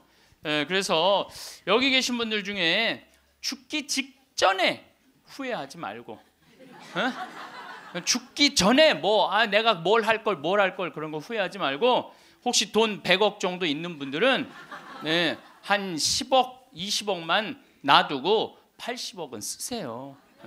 맛있는 것도 사 먹고 여행도 다니고 그러면 되지. 제가 요즘 바빠서 텔레비전은 거의 못 보지만은 BBC에서 아주 재미난 프로그램을 해요. 영국 BBC에서 백만장자가 자기 신분을 감추고 아주 힘들게 사는 동네에 들어가는 거예요. 그래서 거기서 정말 열심히 사는 사람을 찾아내는 거예요. 찾아내서 이 사람이 백만장자인데도 불구하고 자기도 가난한 것처럼 해서 그 사람이 정말 열심히 살고 성공할 수 있는 가능성이 있으면은 한 달, 2달 같이 지내다가 마지막에 깜짝 선물을 해주는 거예요. 당신 내가 커피숍 차릴 수 있도록 가게를 내주겠다. 이런 프로그램이 있어요. 그러니까 이 백만장자가 하는 거야. 백만장자가. 여러분들은 못하죠. 여러분들 누굴 커피숍을 차려줘. 백만장자가 하는 건데 제가 너무 감동적인 그 장면 하나는 그 무료 급식소를 봉사하는 사람이야. 그 무료 급식소를 운영하는 남자인데 백만장자가 들어와서 같이 급식을 해주는 거예요. 근데 이 사람은 무료 급식소를 하니까 휴가도 한 번도 못 간 거야. 자기 있는 거 다 끌어다가 했는데 백만장자가 마지막에 난 당신한테 감동받았다. 내가 앞으로 당신 무료 급식을 계속 할 수 있도록 돈을 대주겠다. 근데 더 기가 막힌 거는 가만히 보니까 봉투를 하나 더 줘요. 더 주면서 가만히 보니까 당신 무료 급식소 하느냐고 휴가 한 번을 못 갔는데 이거는 당신 자신을 위한 휴가 비행 티켓이고 호텔 예약권이다. 자신을 위해서도 휴가를 한번 가라. 저 그걸 보는데 막 가슴이 막 먹먹하더라고요. 그러니까 돈 많은 사람이 좀 그렇게 살았으면 좋겠어. 돈 많은 사람이 그렇게 살았으면 좋은데 우리나라 부자들은 그런 멋이 없어요. 근데 영국 BBC에서 그걸 하니까 미국에서도 요즘은 해요. 그래서 이 백만장자들이 어려운 사람들을 가서 계속 깜짝깜짝 그러니까 사회가 건강해지는 거예요. 우리가 죽을 때 돈 가지고 가는 거 아닙니다. 죽을 때 가지고 가는 거 땅, 재산 이게 아니에요. 공술의 공수거예요. 빈손으로 왔다 빈손으로 가는 거예요.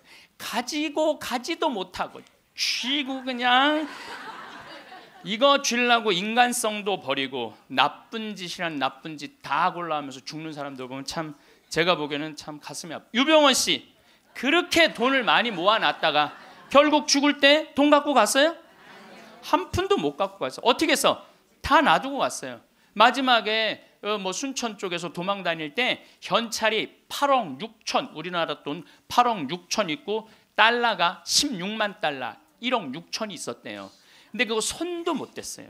마지막에 그 집에서 도망 나갈 때 이 가방에 마지막에 있었던 건 수쿠알렌 몇 알 딱 갖고 떠난 거야. 수쿠알렌 몇 알. 여러분들 죽을 때 돈 갖고 떠나는 게 아니에요. 우리가 죽을 때 뭘 갖고 가느냐면은 추억 갖고 떠나는 거. 추억. 내가 이렇게 인생을 돌아봐서 야, 난 정말로 즐거웠어. 나 정말로 행복했어. 이런 추억이 있는 사람이 죽을 때 행복하게 죽을 수 있어요. 여러분들도 가만히 인생 돌아봐서 즐거웠던 추억이 하나도 없어. 고생만 죽살나게 한 추억밖에 없어. 그렇다면 여러분들 인생 잘못 사는 거예요. 오늘 추억이 하나도 없는 분들은 추억을 만드세요. 예, 프로그램을 짜세요. 자기 그 백만장자가 그 무료급식 한다고 몇 년 동안 3년 동안 휴가도 한 번 안 간 사람한테 자신을 위해서도 시간을 내라고. 남을 위해서 희생만 하지 말고. 왜냐하면 사람이요 남을 위해서 너무 희생하다 보면 지쳐요. 지치고 나중에는 너무 화가 나면은 내가 저 예수님 때문에 내가 이 고생한다 그러면서 예수님 십자가에 다시 못 박는데 더 큰 못 찾아다가. 저는 제 인생을 이렇게 돌아보면은 전 정말 행복한 사람 중에 하나예요. 저는 초등학교 때 토요일 일요일이 되면 아버지하고 전 수원 사람인데 매일 뒤에 광교산에 놀러를 갔어요. 광교산에 가서 가재 잡고 메뚜기 잡고 가을이면 도토리 줍고 밤 따고 감서리하고 그 다음에 도라지 캐고 더덕 캐고. 그러니까 초등학교 때 며칠 전에 성복동 성당이라는 곳에 강의를 갔는데 광교산 밑에 있더라고. 다 생각이 나요. 상강교, 하강교, 뭐 미군 레이더 기지, 뭐 주한말 농장, 뭐 쫙 지금도 40년 전 일인데 머릿속에 아직도 그 즐거웠던 추억이 그대로 남아 있어요. 나 초등학교 때 공부했던 기억은 거의 없어요. 매일 놀러 다녔던 기억. 그 생각하면 참 행복해요. 그리고 광교산만 가면은 아, 내가 여기서 초등학교 때 여기서 즐겁게 놀았지.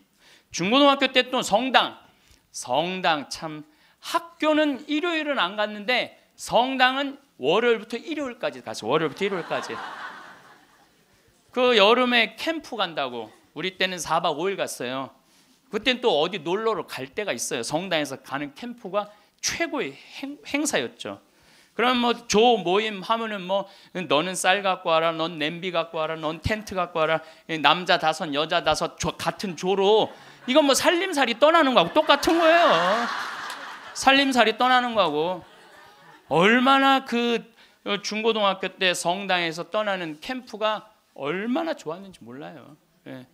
그리고 뭐 내가 이 가을에는 예술제 한다고 연극하고 노래하고 이제 성탄 때만 되면 예수님 성탄 전야제 한다고 모여갖고 뭐 정말 지금 생각해 보면요 그때 그 사춘기에 느낄 수 있는 모든 행복을 다 느꼈던 것 같아.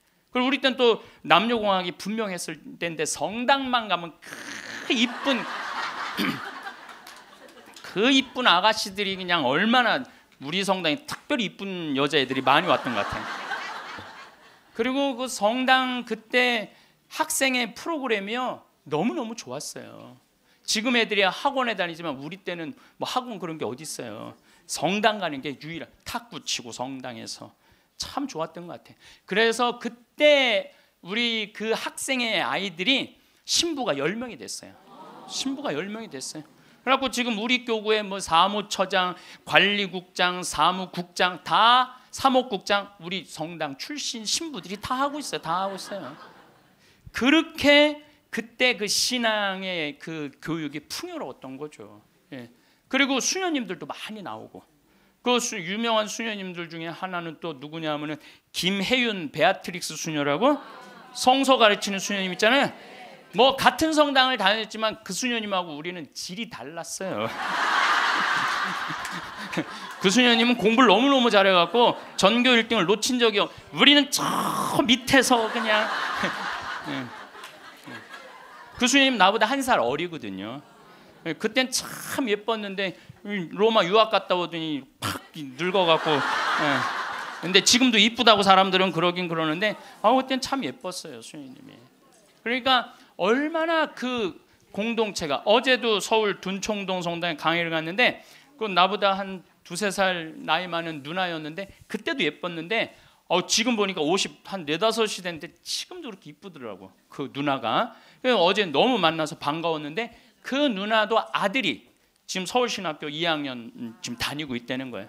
그러니까 신앙이 얼마나 좋았던 거예요 그 공동체가. 그러니까 그 중고등학교 생각하면 나는 정말 행복한 사춘기를 보낸 거죠. 그래서 내가 제일 화려했을 때는 언제였느냐면은 신학교 때. 저는 방학이 싫었어요. 신학교 생활이 너무 재밌었어요. 먹여주지, 재워주지, 기도시켜주지, 철학 가르쳐주지, 신학 가르쳐주지, 성서 가르쳐주지. 이 신학교 교육이요, 내가 보기엔 이 교육 제도 중에 제일 좋은 것 같아요. 그냥 좀 신학교 7년 참 행복하게 살았어요. 보좌 신부 때는 또 훌륭한 본당 신부님 모시고 우리 천주교 교우들은 보좌 신부들 이렇게 바라보는 눈이 사랑으로 꽉 차 있어. 그 느껴요. 이렇게 보면 보좌 신부 딱 보면 사랑으로 꽉 차 있어. 본당 신부 10년 동안 교우들이 참 내 말 잘 듣고 신부를 업고 살죠. 한국 천주교 교우들은 참 이렇게 보면은요 너무너무 행복했던 것 같아. 그리고 이제 10년 전에 강원도 평창 생태마을에 들어가서 이렇게 살면 본당이 없으니까 본당이 없으니까 또 온 세상이 또 다 내 본당이야 또. 전 세계 다니면서 강의하고 지난 여름에도 브라질, 아르헨티나, 페루, 칠레, 파라과이 5개 나라 한 달 동안 순회 강연 갔다 왔거든요. 페루 이제 얼마나 멀어요 페루가. 페루 갔더니 이제 강의 이제 2시간 끝났는데 거기 회장님들이 신부님 귀양 여기까지 왔으니 마추픽추 가자고. 그러니까 강의는 2시간 하고 마추픽추는 2박 3일 갔다 오고. 이런 좋은 팔자가 어디 있어요. 브라질 가면 또 리오데자네이루 또 아름다운 항구 예수님이 이렇게 펼치고 있는 데 있죠. 이번에 월드컵 한데 참 얼마나 좋은 팔자예요. 깔라파테라고 아르헨티나 맨 밑에 빙하 있는데 신부님 환경하시니까 꼭 보셔야 된다고. 세상에 이렇게 돌아보면 난 웃으면서 죽을 수 있을 것 같아요. 또 작년에는 내가 또 아침마당에도 출연했잖아. 아침마당. 평화방송도 모자라서 아침마당까지. 그냥 아침마당을 2번을 강의를 나갔었는데 목요 특강 2번을 강의를 나갔었는데 보통 목요 특강 시청률이 7% 정도 된다고 그래요. 근데 전 2번 다 10.4%가 나왔어요. 이게 물론 그 3.4%는 우리 천주교 교우들이 봐줘서 올라간 건지 내가 알고 있죠. 천주교 교우들이 봐줘서 올라간 거 알고 있는데 나는 그 목요 특강 하려고 그러면 새벽 4시에 집에서 나와야 돼요. 새벽 4시에 이제 또 눈이 항상 오니까 겨울에 작년에도 마지막 강의 12월 27일인가 나왔는데 그 눈길을 헤치고 와서 이제 딱 가면은요 여의도에 도착하면은 깜짝 놀랐어요. 여자 둘이서 달겨 들어가고 막 화장을 1시간 동안 하는 거. 화장을 1시간 동안. 평화방송은 생전 화장 안 해주는데 화장을 1시간 동안. 이제 그리고 이제 강의가 끝나고 이제 평창에 집에 들어갔는데 생태마을이 난리가 난 거야. 왜 그런가 했더니 그 강의를 들으면서 실시간 검색어가 1위였대요. 그리고 전국에 우리 교우들이 아니고 일반인들이 전화해갖고 거기 신부님 생태마을 자랑하는데 거기 가보고 싶다고. 근데 할머니 한 분이 성당도 안 다니는 할머니가 전화해갖고 오늘 그 강의한 신부님 어쩜 그렇게 유쾌하고 우리 마음을 잘 아느냐고. 근데 그렇게 유쾌한 신부님이 아직도 전화이 되도록 왜 혼자 사느냐고. 그거 좀 장가 좀 보내라고 그 직원들이. 아니 저를 염려해 주는 게 우리 천주교 교우들만 염려해 주는 게 아니라 성당 안 다니는 할머니도 염려해 주니 이게 얼마나 행복한 신부예요. 그래서 이게 죽을 때 웃으면서 죽을 수 있을 것 같아. 난 정말 행복했다. 신부님은 신부로 사니까 팔자가 좋아서 그렇지 우리는 얼마나 힘든지 몰라요. 사는 거 무슨 우리가 즐거운 추억이 있어요. 저도 여러분들 힘들었을 때 많았어요. 인생 50살밖에 안 됐지만은 돌아보면 즐거웠었던 일만 있었던 거 아니에요. 근데 여러분들 사람은요 과거를 돌아봤을 때 고통스럽고 괴로운 것만 기억하는 사람은요 악해져요. 악해지게 돼 있어요. 근데 즐거웠던 것만 의도적으로 기억하려고 하면 선해지게 돼 있어요. 저도 사기 많이 당했어요. 이 세상에 사기 쳐먹기 제일 쉬운 사람이 신부예요. 신부. 세상 물정 모르니까 사기도 많이 당했고 배신도 많이 당했어요. 그래갖고 아픔이 많았었어요. 근데 가만히 내 인생을 돌아보면 내가 사기당했을 때 내 상태가 어땠었냐면 욕심이 꽉 차 있었을 때. 그러니까 내가 강의 때 여러분들 욕심 부리지 말라는 게 그냥 하는 말이 아니라 이 온 몸에서 경험을 하고 나온 말이에요. 온 몸에서 경험을 하고 나온 얘기, 그냥 하는 얘기가 아니에요. 온 몸에서 나온 거죠. 또 뭐 배신도 많이 당했고. 그런데 내가 이렇게 요한복음을 읽어보면 예수님이 막 이 루카복음에도 마테오복음에도 이런 악마가 와서 유혹을 해요. 돌도로 빵대라고 그러고 산에서 뛰어내리라고 그러고 성당에서 교회 종탑에서 뛰어내리라고 그러고 그랬을 때 예수님이 한마디 한마디가 그게 다 내 인생에 나도 저런 유혹이 있는데 예수님은 안 빠졌는데 난 다 빠졌던 거야. 나는 다 빠졌던 거야. 그러면서 제가 깨달은 게 있어요. 아, 욕심 부리지 말아야 되겠구나. 그리고 하느님을 더 사랑해야지 사람을 더 사랑하면은 꼭 고통이 오는구나.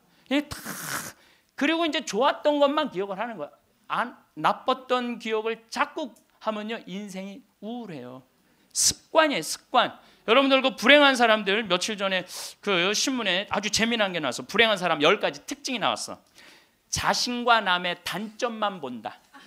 불행한 사람들은요 자신과 남의 단점만 본대요. 그 다음에 두 번째 변화시킬 수 없는 것에 대한 걱정을 한다. 그러니까 과거를 집착하는 거야. 과거에 내가 왜 그랬을까? 안 바뀌어요 과거는. 그 다음에 쉽게 포기한다. 뭘 하다가 그냥 금방 포기하는 사람, 이 사람 불행해진다는 거죠. 운동을 하지 않는다. 운동하는 사람이 행복해요.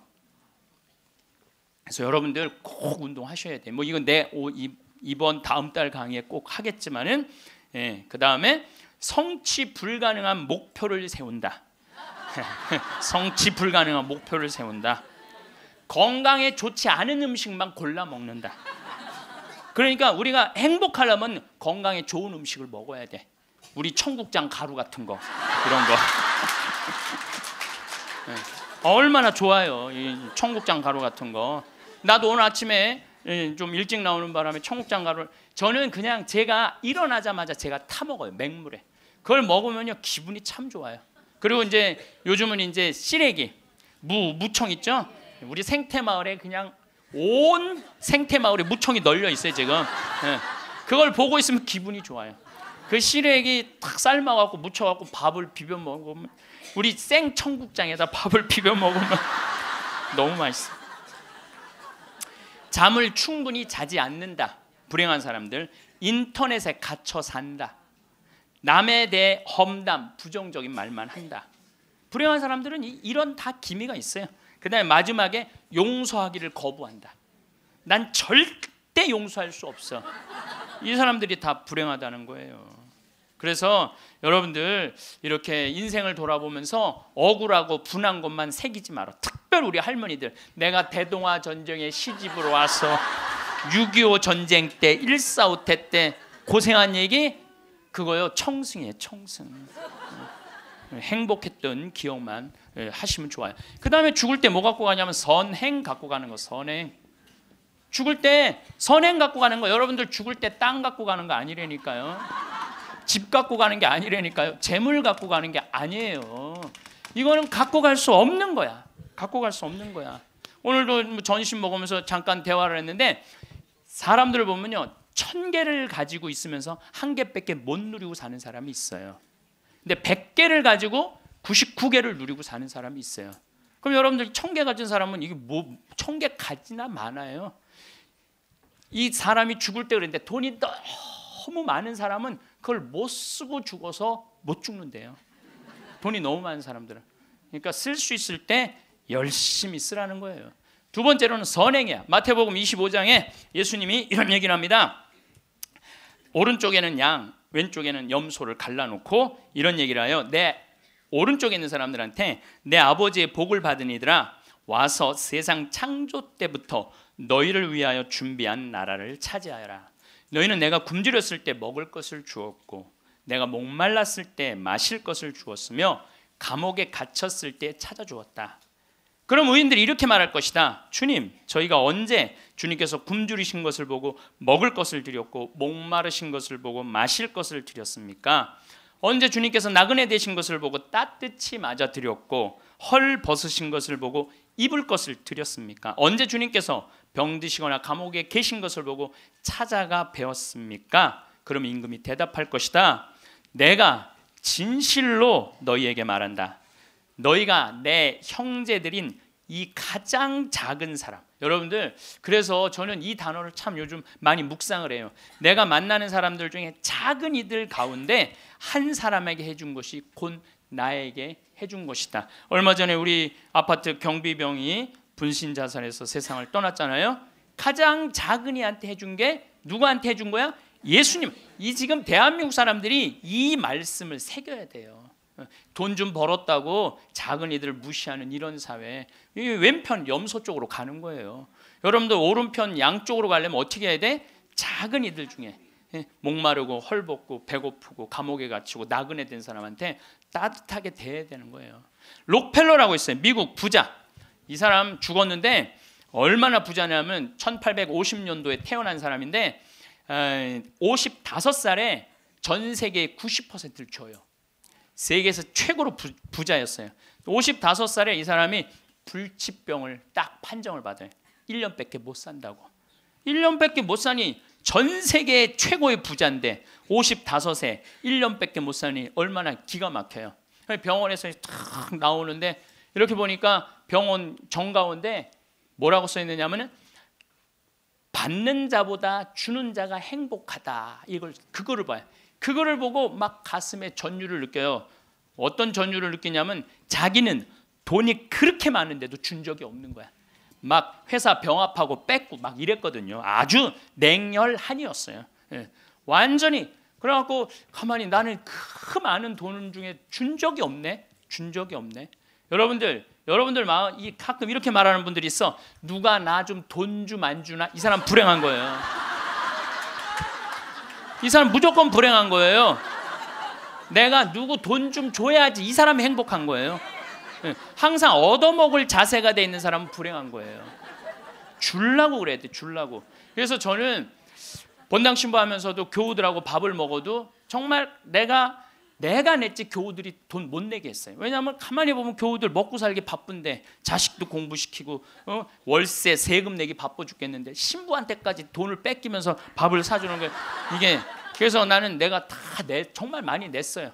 그 처음에 신부님한테 밥 얻어 먹은 적이 평생에 처음이라는 교우들을 참 많이 봤어요.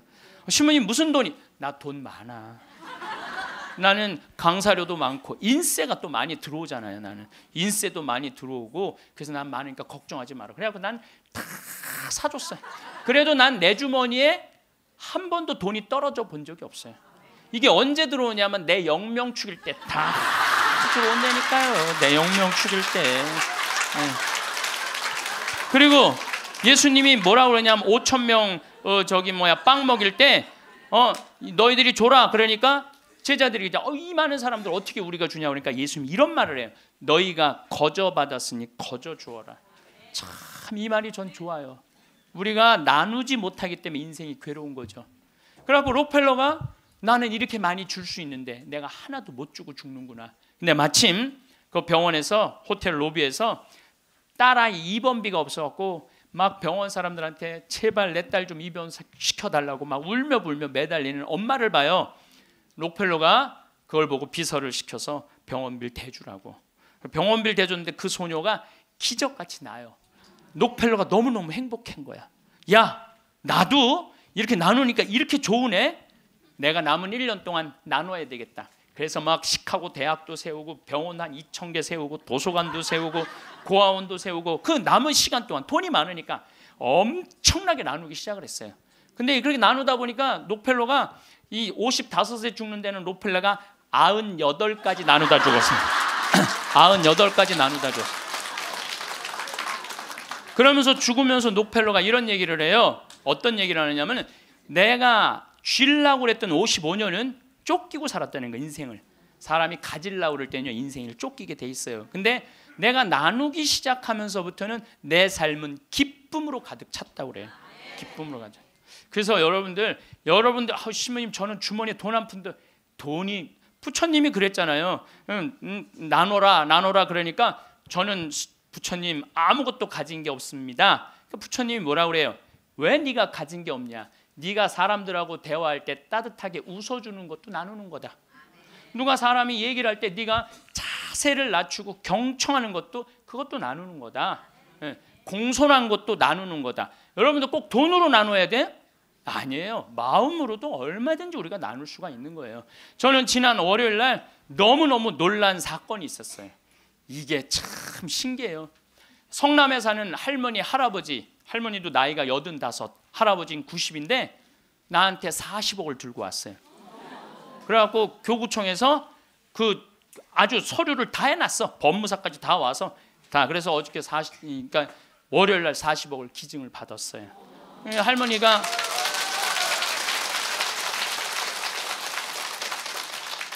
그러니까 되는 놈은 되는 거야.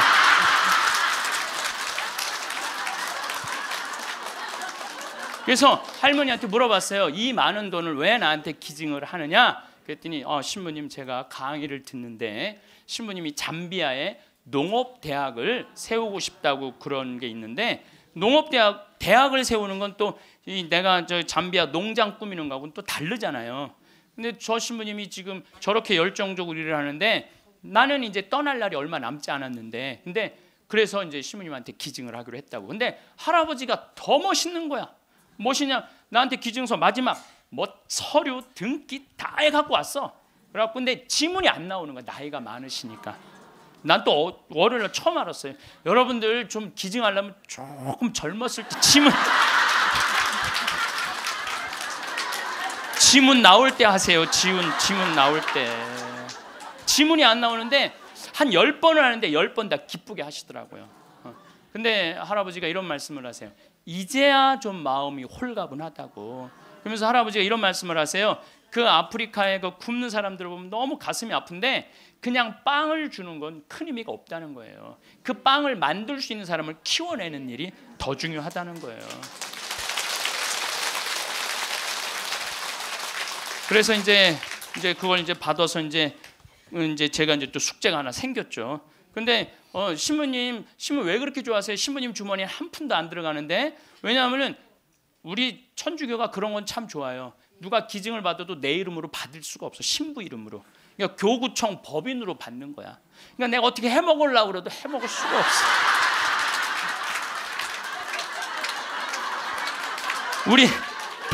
우리 주교님 도장을 훔쳐야지 해먹을 수 있는 주교님 도장을 훔쳐야지. 근데 그 할아버지가 더 기가 막힌 말씀을 하셨어요. 어떤 말씀을 하셨느냐면은 신부님 아들한테 물어봤대요. 내가 이거를 40억을 신부님한테 기증하기로 했다. 그랬더니 아들이 아버지 기증하세요. 나 넓은 집이 있고 직장이 있는데 그거 돈 많으면 머리 아파요. 그 아들도 기가 막히죠. 아니 뭐 법적으로 뭐 소송도 한다는데. 그래서 여러분들 제가 말씀드리는 거는 우리가 죽을 때 갖고 가는 게 땅이 아니라니까요. 집이 아니고 재물이 아니에요. 뭐냐면 선행이야. 선행. 내가 뭔가 베풀 수 있는 선행이 있어야 돼요. 그래서 여러분들도 내가 돈이 없다라면 마음으로라도 나눌 줄 알아야 돼. 마음으로라도. 예. 그리고 죽을 때 갖고 가는 건 결정적인 건 믿음이야. 믿음. 믿음이 없는 사람은요 노잣돈 없이 떠나는 거예요. 믿음이 없는 사람은 노잣돈이 없이 떠나는 거. 죽을 때 빈털터리로 떠나는 거. 빈털터리로. 근데 내가 주님께서 날 기다리고 계셔. 주님께서 날 맞아주실 거야. 이 믿음 있는 사람은요 여행 떠날 만해요. 근데 딱 저승에 들어섰는데 아무도 날 데려가는 사람, 깜깜한 어둠만 날 기다리고 있는 사람은 너무너무 힘든 거죠. 제가 한 10년 전에 우리 후배 신부들을 데리고 제주도에 스킨스쿠버를 데리고 갔어요. 바다에 들어가는 거. 근데 뭐 한 6, 7명 신부들하고 지구 신부들하고 갔는데 문섬 새끼섬 서귀포 쪽에 거기가 참 아름다워요.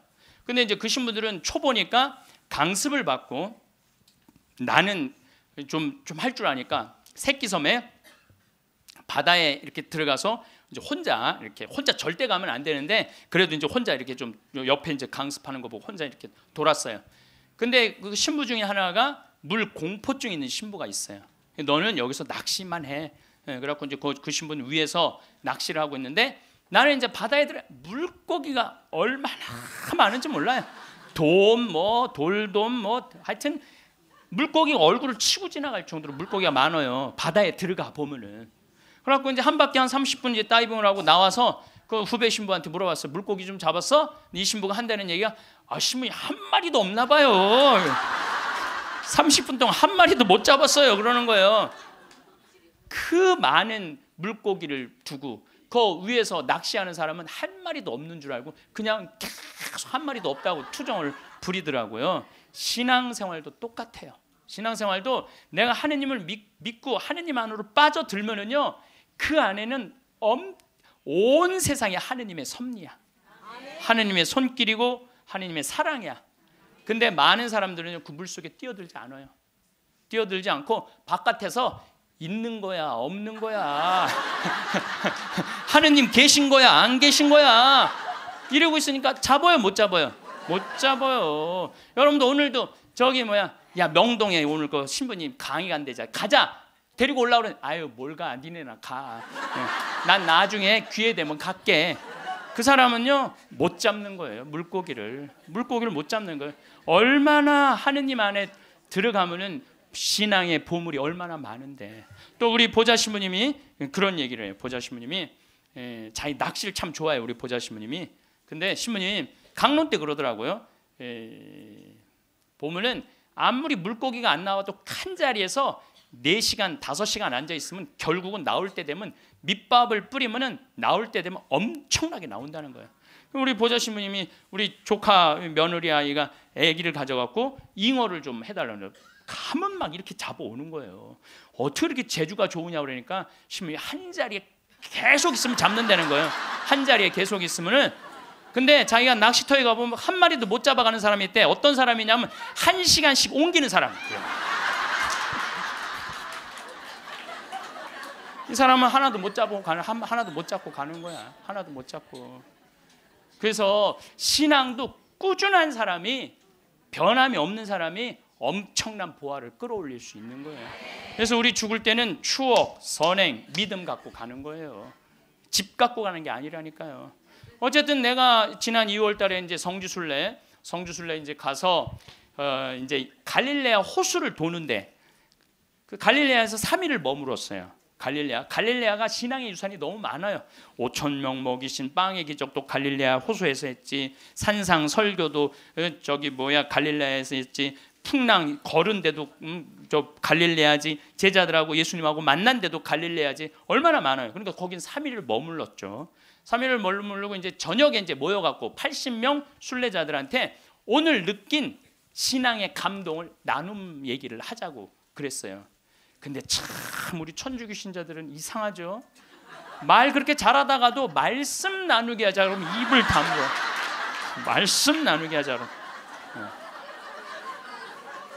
내가 아는 뭐 몇몇 연예인도 있으면 연예인들을 만나고 얘기를 하면 신앙이 너무너무 좋아요.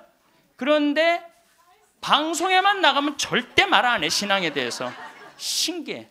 개신교 성도들은 간증하라고 그러면 그냥 뛰어나가고 서로 하려고 그러는데 우리는 그냥 잘 놀다가도 자 지금부터 말씀 나누기 전에 내가 묵상을 했어요. 왜 우리 천주교 교우들이 이렇게 입이 무거운가. 내가 묵상을 해서 답을 찾아냈어요. 요셉 성인 닮아서 입이 무거운 거. 요셉 성인 닮아서.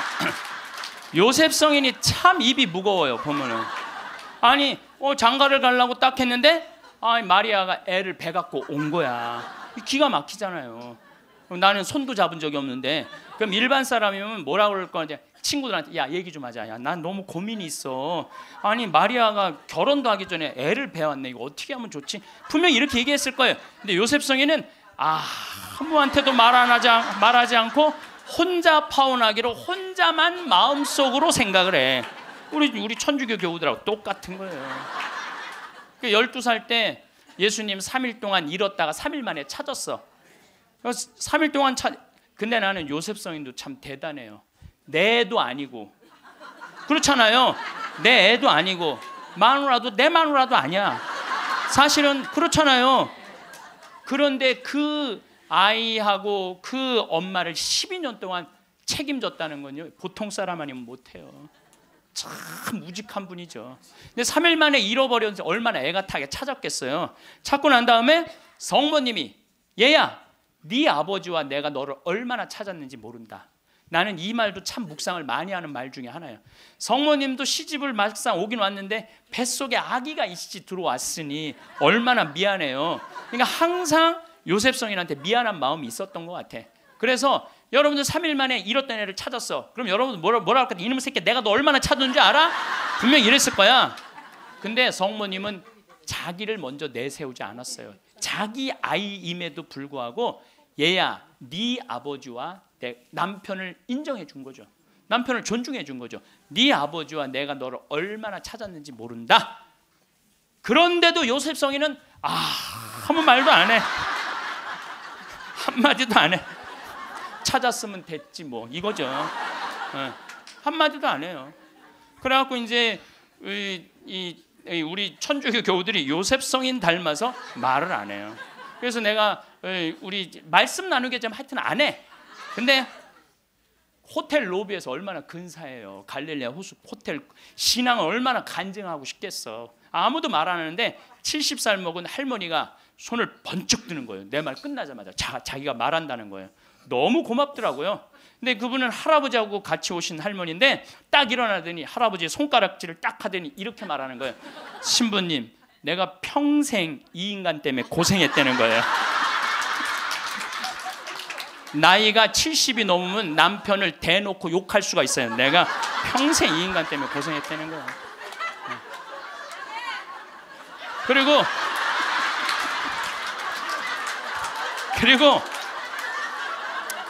자기가 자식 셋 키웠는데 70이 됐는데 자기한테 자식들이 고맙다고 말 한마디 안 하고 남편이 그 잘난 반지 목걸이 한번 사준 적이 없다는 거예요. 속에서 우라통이 터지더래요. 내가 그렇게 고생을 해서 자식들을 키우고 남편 뒷바라지를 했는데 나의 고생을 알아주는 사람이 하나도 없더래. 갈비 먹고 싶을 때 와서 갈비 사주는 놈 한 놈도 없다는 거예요. 근데 어느 날 갑자기 내가 방송에서 나오더니 그러더래요. 늙어서 왜 갈비가 먹고 싶으면 자식이 사줘야 되냐. 그지근성을 버려라. 갈비가 먹고 싶으면 내 돈으로 내가 가서 사 먹으면 되지. 그 자식이 사줄 때까지 기다리느냐. 무슨 돈으로 집 잡혀서 사 먹어라. 맨날 자식한테 섭섭하다고 그러지 말고. 그 얘기를 듣는데 이 할머니가 망치로 한 대 맞았대요. 지금 70살 넘은 할머니 할아버지들 중에 갈비가 먹고 싶다고 여보 우리 갈비 먹고 싶다. 오늘 가서 갈비 사 먹자. 그리고 둘이 갈비집 가서 10만 원이나 된 돈 내면서 갈비 사 먹을 사람들이 얼마나 돼요. 그저 자식이 한번 사줘야지 그냥 한번 먹고 오는 거지. 그 돈 무서워서 벌벌 떨잖아요. 그러니까 자기를 위한 일을 안 하는 거예요. 이제는 여러분들 자기를 위한 일을 해야 돼요. 자기를 위한 일을. 어쨌거나 하여튼 이제 나도 이제 사 먹어야 되겠다. 집 잡혀서 그런 생각을 하는데 평화신문에 황창현 신부와 함께 떠나는 도보 성주술 내가 딱 떴대. 그걸 보는 순간 이 할머니는 이거다 하고 이 할머니는 그냥 집을 팔았대. 그냥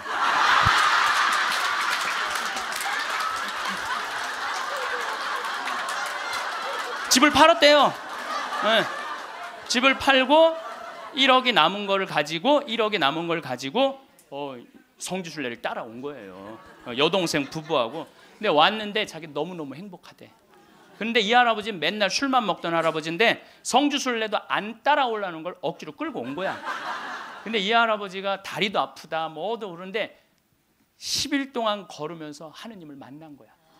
하느님을 완전히 만나서 성주순례 끝나고 난 다음에 3개월 후에 다시 뒤풀이를 했는데 이 할아버지가 할머니가 그러는 거예요. 저 양반이 미쳤나 보다고. 왜 그러냐면 그전에는 전화만 하면 술 어서 먹을까 이랬는데 요즘 전화만 하면 성당 나와라, 성당 나가야 된다, 하느님은 살아계신 분이다, 이렇게 얘기를 하대요.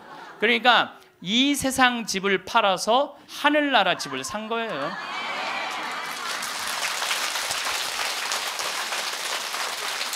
그러니까 여러분들도 제발 이 세상에 너무 얽매이고 연연하지 말라는 거예요. 내가 이번에 성주순례 가서도 너무 많은 걸 느꼈는데 그 대학생이야. 대학생이 엄마 아빠를 따라온 거야. 인천공항이 딱 나를 바라보는 눈빛이 흰 눈동자 95% 까만 눈동자. 너 때문에 내가 여기 따라왔다. 근데 이 친구가 성주순례를 하루를 걷더니 이틀을 걷더니 눈빛이 바뀌는 거예요. 그러면서 마지막엔 이 친구가 이런 말을 하더라고요. 신부님, 저는 가슴이 지금 터질 것 같이 행복하다는 거예요. 살아계신 예수님을 만나서, 살아계신 예수님을 만나서 가슴이 터질 것 같이 행복하다는 거예요. 그리고 그 친구는 엄마 아빠가 길을 잃고 공부 굉장히 잘하는 아이였어요. 근데 지금 의대 공부를 한대요. 내가 아프리카에 좀 가서 봉사 좀 하자 그랬더니 그러니까 길을 찾은 거지. 그러니까 여러분들 제발 좀 죽기 전에 가지 말고 언제가? 지금 가세요. 지금 가세요.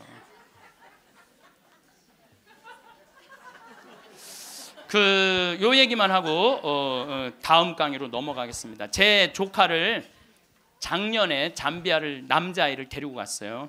근데 얘가 갔다 오고 나서 말라리아가 걸렸어요. 근데 빈센트 병원에 입원을 했는데 빈센트 병원에서 자기네들은 우리 풍토병이 아니기 때문에 컨트롤 못 한다는 거예요. 그래서 여기 국립 의료원으로 끌고 왔어요.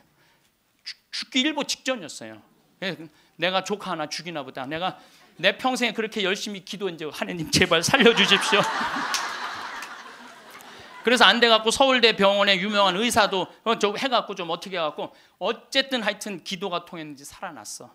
근데 얘가 국립대학 다니다가 그거 끝나고 내가 대학을 때려쳤어요. 대학을 때려치고 삼촌 내가 죽기 직전까지 가보니까 내가 하고 싶은 거 해야 되겠어. 걔가 내 목소리하고 똑같아요. 그래서 뮤지컬 학과를 다시 간 거야.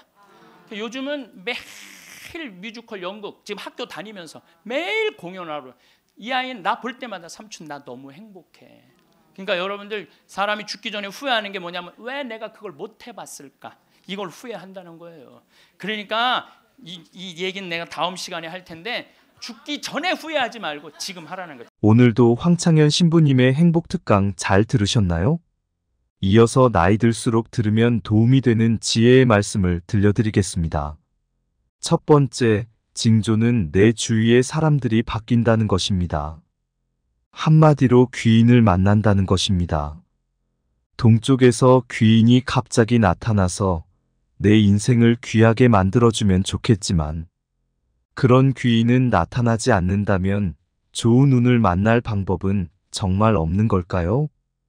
운이 좋아질 때가 되면 나에게 필요한 사람과 해로운 사람을 구분하는 지혜가 생기기 때문에 내 마음의 변화가 먼저 일어나게 됩니다. 그 변화에 귀를 잘 기울여야 합니다. 오래 만나왔던 사람들이 갑자기 답답하게 느껴지고 뭔가 불편해지는 느낌이 들어 더 이상 그들과 어울리고 싶지 않다라는 마음의 변화가 생긴다는 것은 운이 바뀌고 있다는 신호라고 보시면 됩니다. 그 사람과 보내는 시간이 아깝다는 느낌이 들게 되면 그 징조를 놓치지 말고 나보다 나은 사람들을 만나는 기회를 만들어 나가야 합니다.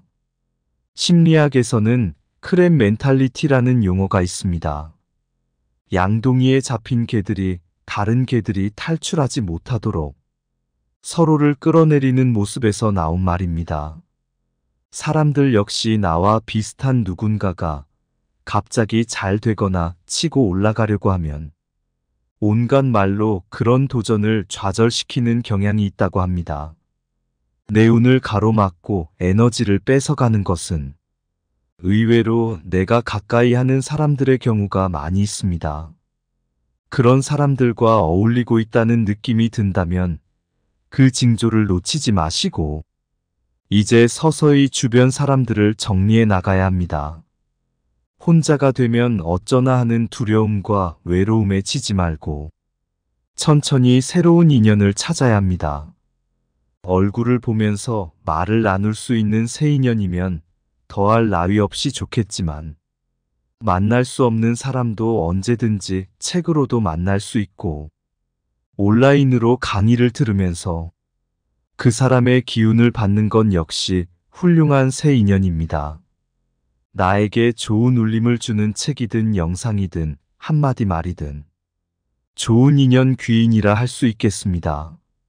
나의 주변에 해로운 사람을 정리하고 혼자 있는 시간에 책을 보는 시간을 늘려나가는 것은 바로 자신의 삶이 좋은 쪽으로 바뀌고 있다는 징조입니다. 언제 올지 모르는 귀인을 기다리는 것보다 운이 좋아질 확률이 훨씬 높은 방법입니다. 주변인들과의 관계에서 답답함을 느끼고 갈증이 난다면 왜 그렇지 의문을 가지지 마시고 이제는 내가 여기에 어울리는 사람이 아니구나. 나의 운이 바뀌고 있는 증상임을 잊지 마세요. 두 번째, 징조는 얼굴빛이 바뀌게 된다고 합니다.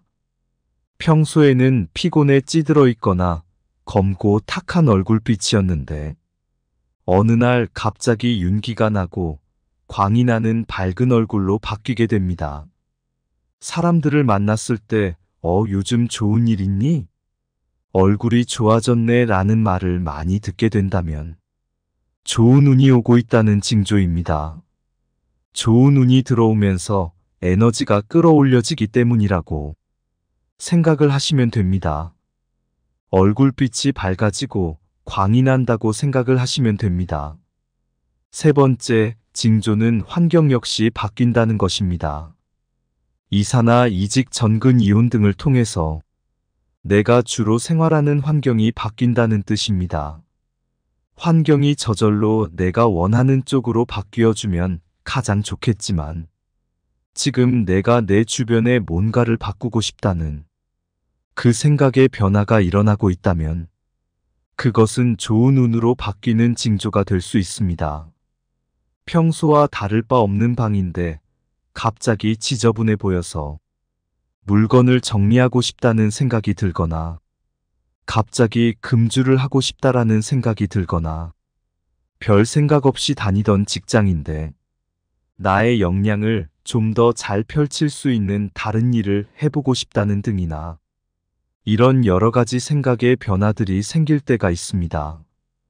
운이 좋아질 때가 되면 내가 바꿀 수 없는 환경 대신에 내가 바꿀 수 있는 환경에 더 집중하게 되고 바꾸고자 하는 지혜와 의지가 생기게 됩니다. 그래서 나에게 생각의 변화가 있다면 무시하지 말고 귀를 기울일 필요가 있습니다.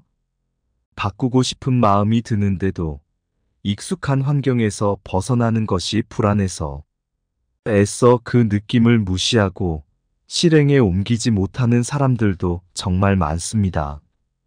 바꿀 수 없는 상황을 담담히 받아들이고 내가 지금 당장 바꿀 수 있는 것에만 집중해서 자기의 운을 바꿀 수 있도록 노력이 필요합니다. 부모와 형제를 바꿀 수는 없습니다. 하지만 그들과 같은 삶을 살지 않기 위해서는 무엇이라도 바꿔보려는 노력을 해야 합니다. 새로운 환경은 자신에게 아무것도 보장되지 않고 두렵게만 느껴지는 것은 당연합니다. 있던 곳에 계속 머물러 있어서는 달라질 것이 아무것도 없기 때문에 사력을 다해서 걸어 나와야 합니다. 이런 노력들이 운을 바꾸는 하나의 계기가 됩니다.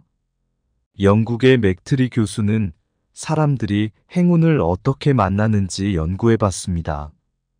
그가 찾아낸 결론은 행운은 절대 우연히 일어나지 않는다는 것입니다. 자신의 범위를 좁게 한정짓지 않고 시야를 넓히는 사람일수록 낯선 것에 저항하지 않고 새로운 가능성을 열어놓은 사람일수록 행운을 만날 확률이 높아진다는 것을 발견했습니다. 이런 이야기가 있습니다. 신에게 날마다 기도하던 사람이 생활고로 더 이상 못 살게 되자 자살하기 전에 신에게 욕을 했다고 합니다. 도움을 달라고 그렇게 기도했는데 왜 자신이 빈곤에 허덕이게 하느냐고 말입니다. 그 욕을 들은 신이 나타나서 이렇게 말했습니다. 나는 너의 기도를 들으면서 도와주려고 기다리고 있었는데 너가 뭐라도 해야 어떻게든 내가 도와주지. 아무것도 하지 않으니 도와줄 방법이 전혀 없었다라고 했습니다. 주식 한 주 사본 적이 없고 장사 한 번 한 적이 없는데 내가 너를 어떻게 도와줄 수 있겠느냐? 그런 주제에 신을 욕하니까 이렇게 화를 냈다고 합니다. 결국 우리는 길에서 금덩이를 발견해서 성공하고 싶은 것이 아니라면 내가 할 수 있는 건 뭐라도 하면서 운을 기다려야 합니다. 그래서 이직을 하고 싶거나 이사를 하고 싶다는 어떤 변화에 대한 갈망이 지속적으로 든다면 그건 운이 바뀔 징조이니 익숙함에 굴복하지 말고 두렵지만 용기를 내어 한 발 앞으로 내디뎌 보는 것. 그것이 바로 좋은 운을 불러오는 방법입니다. 모두 내 마음의 변화에서부터 시작된다는 것을 알고 변화를 위해 한 발 내딛는 것에서 운이 온다는 것을 잊지 말아야 합니다. 네 번째, 징조는 인생을 뒤흔들 만큼 자신에게 큰 고통을 안겨줄 사건이 일어난다는 것입니다. 그 순간이 무척 고통스럽고 견디기 힘든 시기입니다. 그러나 고통스러운 시간을 잘 견뎌내면 운은 크게 들어온다고 합니다. 평범한 사람이 비범해지기 어려운 이유는 그럭저럭 버티고 살만하기 때문입니다. 고통 속에서 하루하루 살아갈 수밖에 없는 사람들은 생각과 마음가짐부터 달라집니다. 자신과 가족을 위해 꼭 성공해야겠다라는 필사적인 마음, 즉 비범해질 수밖에 없다는 것입니다. 평범한 사람들이 사소하게 생각하는 것도 비범해진 사람들에게는 절대 포기할 수 없는 것이 되고 순간순간 고통을 견디며 필사적으로 살아갑니다. 그래서 운이 바뀔 때는 고통의 형태로 큰 사건이 벌어지고 나에게 무엇이 중요한지 깨닫게 됩니다. 우리가 알고 있는 큰 성공을 이뤄낸 사람 중에 고난 없이 성공한 사람은 거의 없습니다. 모두 고난을 딛고 더 크게 성장하고 일어난 사람들입니다.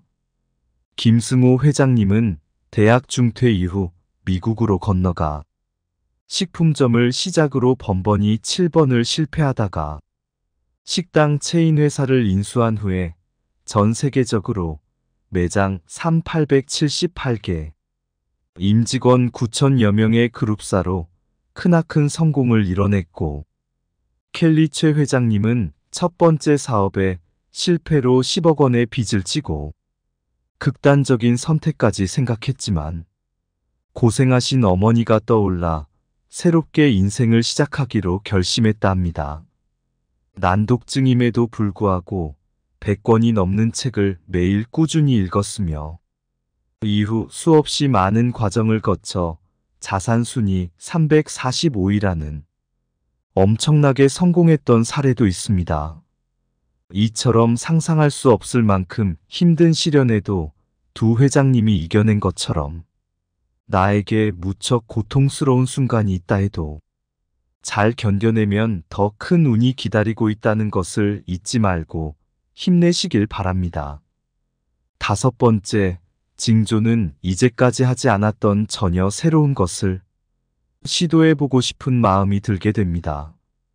수없이 지나쳤던 헬스클럽인데 어느 날 지나가면서 갑자기 운동이 하고 싶어지고 평소엔 잠이 많은 편인데 아침에 일찍 일어나서 여유롭게 출근하고 싶어지는 마음이 들 수도 있습니다. 갑자기 집에 짐들을 정리를 한다든지 집에 가구 배치를 바꾸는 행동을 합니다. 그리고 평소보다 굉장히 부지런해집니다. 잠을 많이 자지 않아도 몸이 개운하고 활력이 넘치게 됩니다. 목소리에 기운이 생기고 기분과 기운이 평소보다 상승되어 있으며 평소에 내가 안 하던 일을 시도해보고 있는 자신을 발견하게 됩니다. 그런 사소한 느낌 하나하나가 좋은 운을 불러오는 징조라는 걸 기억하시고 내 마음과 느낌이 주는 징조를 놓치지 말고 바로 실행해 나가시길 바랍니다. 그 실천이 내 환경을 바꾸고 내 주변 사람을 바꾸고 큰 사건도 큰 운으로 바꿀 수 있게 됩니다. 6번째, 징조는 깨달음이 생기고 매사에 감사하게 되며 갑자기 나의 단점을 고치게 되는 시기가 오게 됩니다. 이럴 때는 평소보다 내 자신이 더 많이 긍정적이게 되고 자주 웃게 되고 마음이 좀 더 여유로워집니다. 마음이 여유로워짐으로 내 자신을 돌아볼 수 있는 시간을 갖게 됩니다. 나의 단점을 고치면서 스스로에 대해 투덜거리게 되는 것이 줄어들고 감사할 것들이 늘어난다면 자신의 운명이 좋아지고 있는 징조입니다. 이런 상태들이 지속되면서 나의 컨디션이 상승되면 모든 일들이 잘 풀리게 됩니다. 거울 속 내 모습에 웃는 모습이 많아졌다면 좋은 운이 오고 있다는 징조입니다. 나도 모르게 웃으면서 말하고 상대방이 나에게 자랑하듯 말해도 웃으면서 여유 있게 듣고 있고 꼬인 마음 상태가 없어지는 그런 때 좋은 운들이 찾아옵니다.